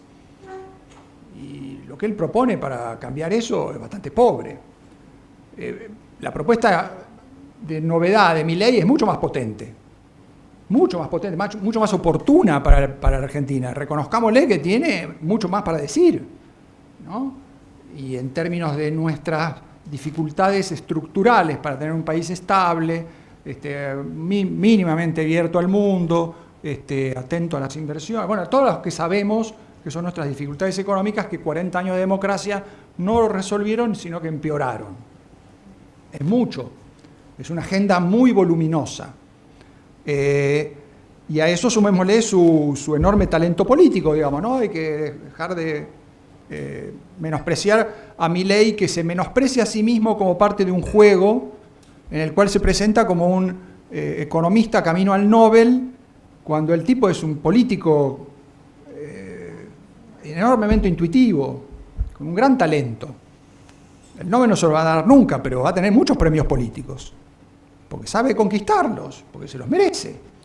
Ese es el actor que ha aparecido en la escena y va a cambiar mucho de nuestra vida política y nuestra discusión sobre cuáles son las identidades y valores que están detrás de esta competencia, que es lo que a vos te preocupa y a mí también me preocupa, hasta dónde los va a poder moldear con una lógica extremista, está por verse. Mientras los voceros de eso sean tan bocones y torpes, yo estoy relativamente tranquilo. Si el enemigo es el gordo Dan, podemos dormir tranquilos. La polarización va a tener sus límites. Acá no hay tanto talento detrás, no hay tanta sustancia, no hay tanta fuerza social movilizada. Esta no es la derecha católica del lepenismo, ¿no? Bueno, pero eso es aún más minoritario, eso no interpela a nadie, ya encima la han dejado fuera de juego ellos mismos, digamos, ¿no? Y no es la nueva derecha norteamericana, que tiene una raíz religiosa, social, enormemente potente. ¿Dónde están las fuerzas del cielo? Están en el cielo, están en la estratosfera, están en las redes. No es para minimizar, pero yo dormiría tranquilo de que eso no amenaza los valores, identidades y las cuestiones que yo creo que sí hay que tratar de rescatar del naufragio en que han caído, no precisamente culpa de Milei. Si es tan difícil tener un discurso sobre derechos humanos en Argentina hoy por hoy, no es culpa de la derecha dura, es culpa de la izquierda, dejémonos de jorobar. Es la izquierda ha enlodado todos esos valores hasta el extremo de que es imposible hablar de algunas cosas sin ser tachado de corrupto. Muy bien, ¿no? Vamos al último tópico. Gracias. Tengo un punto, voy a desobedecer al presidente Basile, voy a seguir el presidente Pascual. últimas 4 preguntas juntas y después contesta. 4 preguntas juntas y después contesta Rafa. Caballero, identificante y corto. Bien autoritario estoy. Hola, buenas tardes. Soy Lucas Montero. La pregunta sería una cuestión de cómo terminaría reflejándose el accionar de una nueva técnica de coalición, o al menos de gobierno, que trate de sobrevivir el nuevo contexto. Pues bien, usted explicaba cómo las coaliciones terminaban teniendo problemas internos o no terminando operando como coalición de gobierno, pero si se estuviesen institucionalizando, la intersubjetividad que tendrían los propios partidos con la propia coalición sería cómo sobrevivirían dentro de un elemento que los homogeneiza. Entonces, perder la identidad o sacrificar identidad respecto de algo que termina siendo unas reglas de juego que deberían ser para simplemente operativas, pero que terminan siendo tal vez hasta vistas subjetivamente como algo que los homogeneiza a toda la oferta política dentro de esa misma coalición. Gracias. Gracias. Doctor Combi, usted. Cortito y al pie, porque Morón habla mucho, Morón. Bueno, muchas gracias por la palabra. No, iba un poco en sintonía, hablando un poquito del tema de la fragmentación de los partidos políticos del siglo pasado, y si esto es o no una consecuencia también de una crisis de representación respecto a las sociedades modernas, donde cada vez a un espacio le cuesta más representar a sectores muy amplios. Si esto es un proceso de debilidad en lo que viene, porque esto también es algo mundial, respecto de un poder político frente a un poder fáctico que al revés cada vez está más concentrado, más fuerte y más globalizado. Si esto es o no es preocupante y si esto pone en jaque un sistema como la democracia. Muchas gracias, Marcelo. El señor diputado nacional Néstor Plata. Gasta, de cumpleaños. Por eso habla, señor Maurán. Cortito y al pie, Cortito y al pie. Tres cuestiones creo que tiene que debatir la sociedad argentina. ¿Puede ser esto? Federalismo, concertación y desarrollo. Gracias. Qué grande.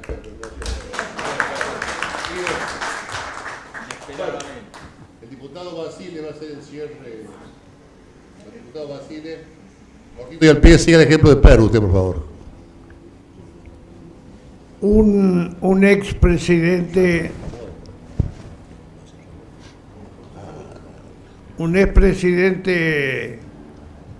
al cual desprecio profundamente, dijo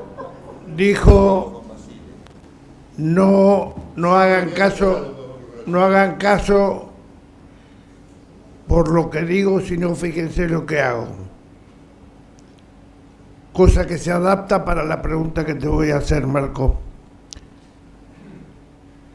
Ahora las diputadas en vigencia tienen que ir a trabajar porque hay una reunión de comisión que van a tocar el tema del decreto, el decreto que reglamenta los DNU. Y posteriormente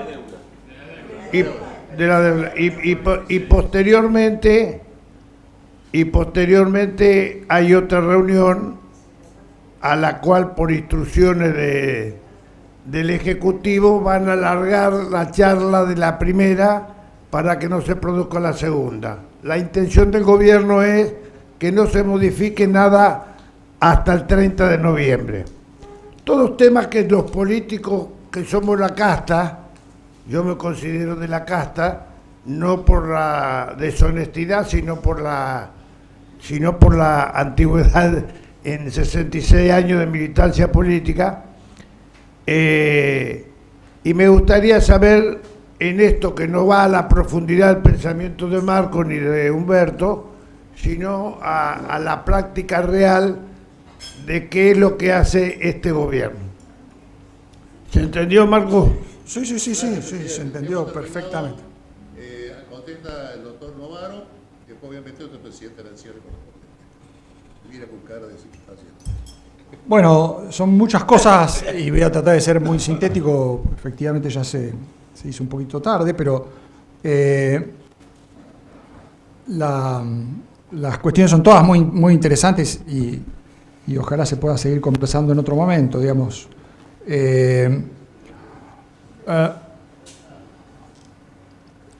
digamos, la primera pregunta, que es más bien referida a los temas que aparecen en el libro y sobre los que yo he venido trabajando y sobre los que, por lo tanto, más me interesan y menos ilusiones me hago, digamos, ¿no? O sea, la verdad que no me parece que las dificultades para institucionalizar nuestras coaliciones vayan a resolverse fácilmente, ¿no? Pero sí se van a seguir acumulando experiencias de las que los actores aprenden. Y los actores han aprendido, digamos, ¿no? Han aprendido aún, en algunos casos, fracasando, pero aprendieron, ¿no?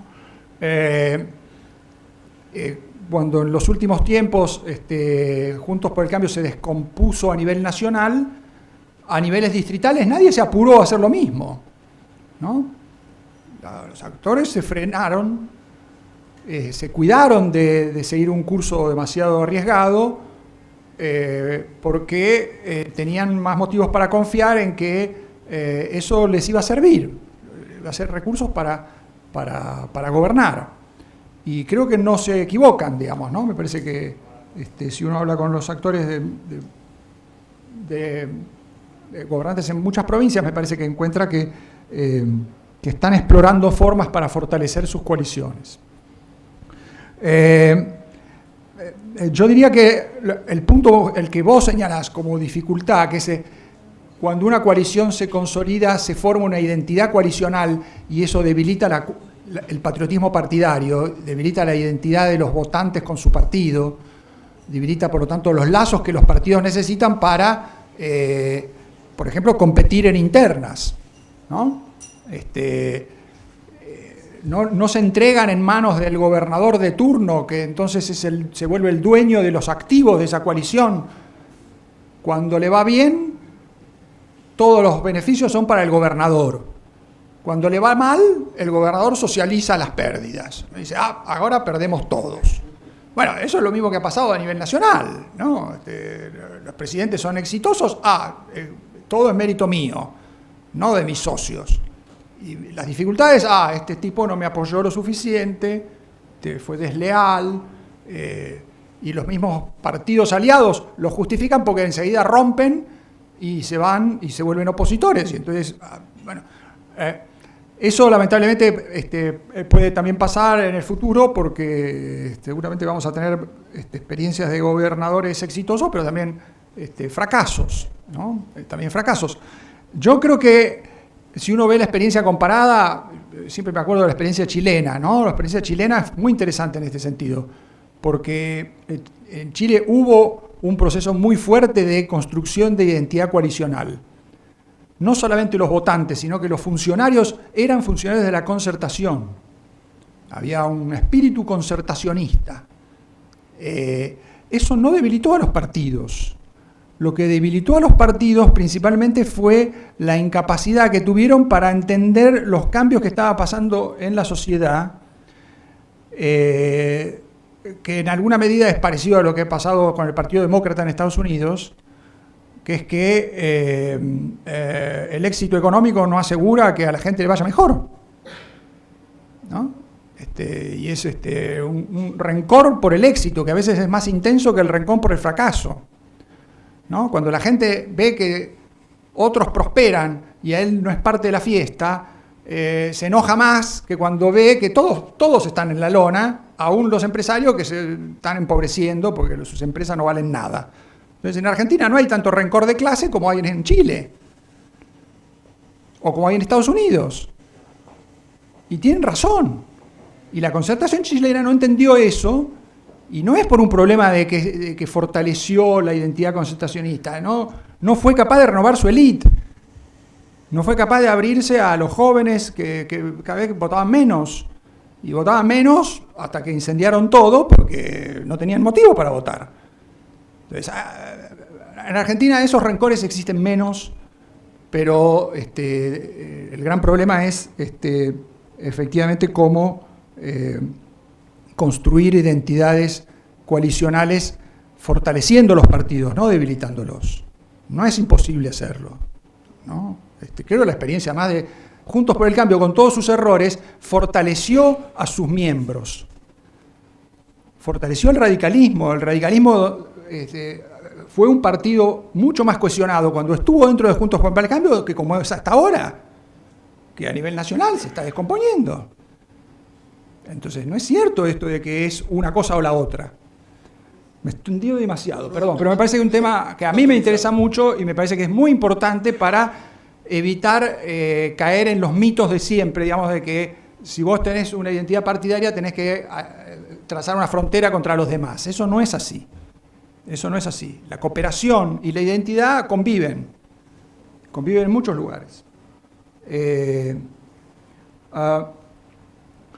Y bueno, el tema de la crisis de los partidos y la representación, ¿no? La pregunta sobre la representación, que me parece que tiene que ver con esto de el peso creciente de poderes fácticos sobre la democracia, que es un tema que está muy, muy en boga y que por algo está en boga, digamos, ¿no? Es un tema global.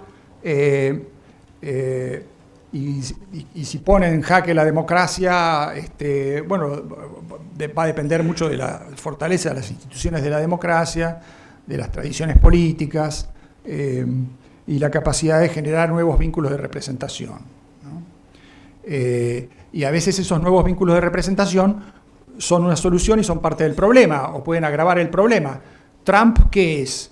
Es un movilizador de pasiones políticas que pueden revitalizar la democracia norteamericana, o es un tipo que va a destruir las instituciones, que va a destruir los partidos y la convivencia política. Es las dos cosas. Hay que reconocer primero que en algún sentido es un gran actor representativo, digamos, ¿no? El tipo está revitalizando el entusiasmo en la participación política. Si él gana es porque logra movilizar a la gente a votar, cosa que no logran los demócratas, ¿no? Ustedes habrán visto. Los demócratas perdieron por sí mismos, no es que Trump los derrotó, perdieron ellos. Movieron más de 10 millones menos de tipos a votar. Pero bueno, si vos tenés un candidato que habla como un sociólogo aburrido de una reunión académica y tenés un partido de viejos y encima que están desatentos a sus votantes y atentos a lo que pasa con Palestina y la cultura woke y los LGTB, bueno, jorobate, ¿no? La democracia no está avanzando por el lado de las minorías y su afirmación sectaria de identidades, que sería una especie de la sumatoria del pueblo, es un montón de grupitos. Eso no es así, ¿no? Eso no va a funcionar en ningún lado.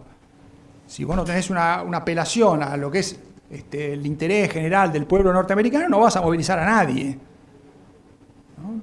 Y eso es lo mismo que está pasando en Argentina, donde por algo Milei se ha hecho de todos los instrumentos del populismo y lo está usando contra sus enemigos.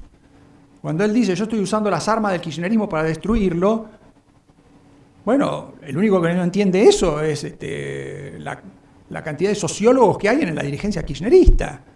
Son todos académicos. No hay un solo tipo que haya hecho política en serio ahí, ¿no? Tenés tipo del CONICET haciendo la política del PJ, o sea, estás loco, ¿no? O sea, son suicidas. Entonces, me parece que eso es lo que hay que entender cuáles son los factores de crisis de la democracia. Puede que esto termine muy mal, pero convengamos en que hay una potencia democratizadora en tipos que movilizan los instrumentos del populismo para combatir a élites que en su momento sabían usar esas armas del populismo y ya no, ¿no? Ahora todos quieren ser republicanos. Dejate de joder, o sea, la contraposición entre republicanos y populismo es suicida, ¿no? O sea, eso es lo que quiso hacer Juntos por el Cambio. Nosotros somos republicanos. Bueno, así le fue. En la política contemporánea, si vos no usás las armas del populismo, vas muerto. Y eso es por la capacidad que tienen las nuevas formas de comunicación de potenciar esos instrumentos, que son, es cierto, la polarización, la personalización, y una cantidad de cosas que a veces son bastante desagradables, ¿no? Federalismo, concertación y desarrollo son temas todos muy interesantes y que obviamente tienen mucha discusión, mucho que ver con los temas del juego institucional que hay que mejorar. Yo a algo me referí ya, digamos, ¿no? El federalismo es muy difícil cuando vos tenés un sistema político que desdobla dos mundos. el mundo de la política nacional y el mundo de la política distrital. Eso no es federalismo. Eso es una combinación de unitarismo y localismo, ¿no?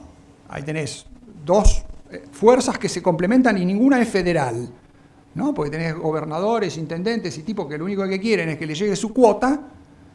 No están interesados por las reglas del federalismo ni por las condiciones del federalismo, quieren su cuota. Y después tenés gobiernos nacionales que cargan con todos los problemas de recaudación y no gastan.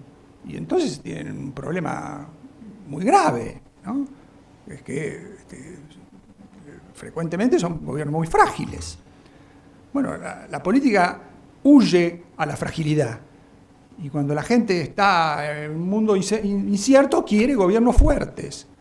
Y entonces esa dinámica va camino a entrar en crisis. Yo creo que la solución de Milei es una solución de corto plazo, que es profundizar esa separación para desvincularse de los problemas del territorio. Me parece que es una trampa en la que va a caer, ¿no? Entonces, la discusión sobre el federalismo va a volver. Ojalá que vuelva de la mano de actores reformistas, que mejoren la dinámica tributaria y de gasto público, donde las provincias tienen que recaudar más y tienen que gastar más responsablemente. Esa es una gran discusión para el futuro. Como todo, yo creo que va a haber oportunidades para que se plantee, ¿no? Porque en algún momento va a volver a discutirse obra pública en Argentina. Es un típico ejemplo de un federalismo perverso, ¿no? Que no es que Milei lo resolvió, Milei lo está usando en su provecho, digamos, ¿no? Asignándolo en cuotas según su beneficio y de modo tan o más discrecional que antes. O sea, bueno, en algún momento se va a resolver y las posibilidades de que se concerte en una fórmula más de desarrollo que de prebendarismo se va a presentar. Si se aprovecha o no dependerá de cómo los actores se organicen, digamos, ¿no? Que empiecen a discutir políticas de obra pública que no sean ni tan políticamente sesgadas desde la nación, ni tan prebendariamente usadas desde las provincias, ¿no? Sabemos que las provincias muchas veces usan esos fondos para las necesidades circunstanciales, ¿no? Para el desarrollo de sus distritos. Bueno, eso es algo que ojalá mejore, ¿no?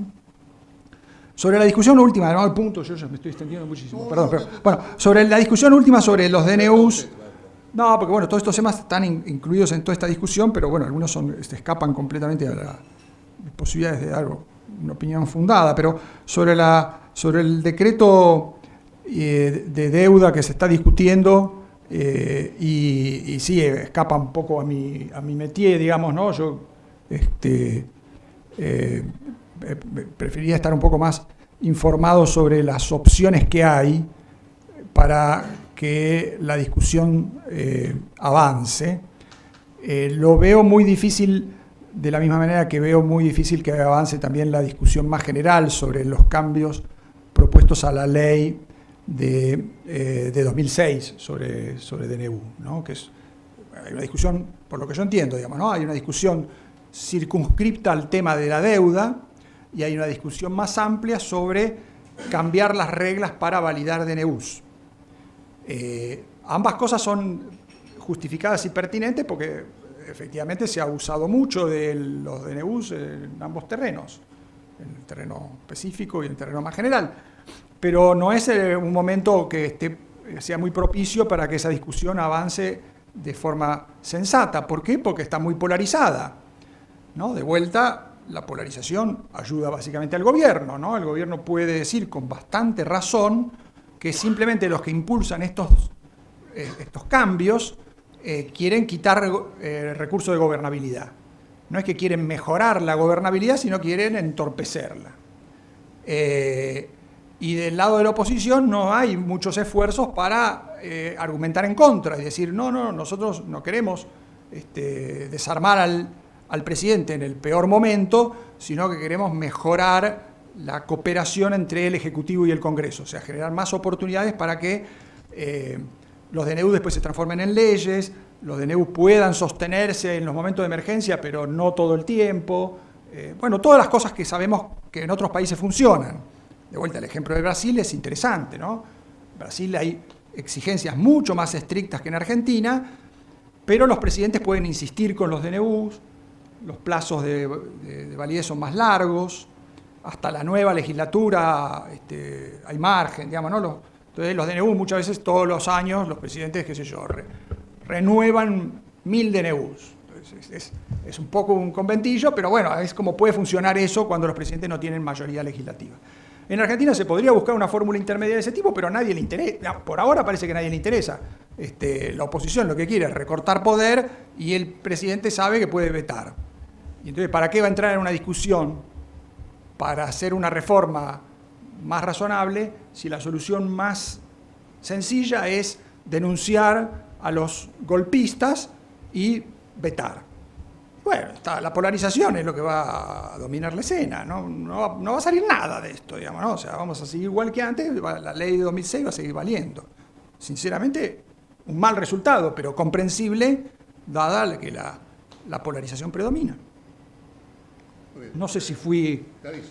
Pero bueno, muchas gracias.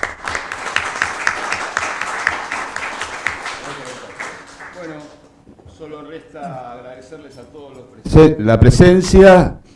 La verdad que excelente, muy enriquecedor lo tuyo, Marcos. Agradecerle a Marcos Novara su presencia una vez más en esta casa y destacar también el esfuerzo de Humberto por venir hoy. No destacar su poder de síntesis, pero la verdad que muy interesante todo. Les agradezco a todos y nos vemos en la próxima. Muchas gracias. Damos por finalizada la presentación del libro, le agradecemos habernos acompañado y esperamos que hayan disfrutado de la actividad. Les deseamos tengan un muy buen día.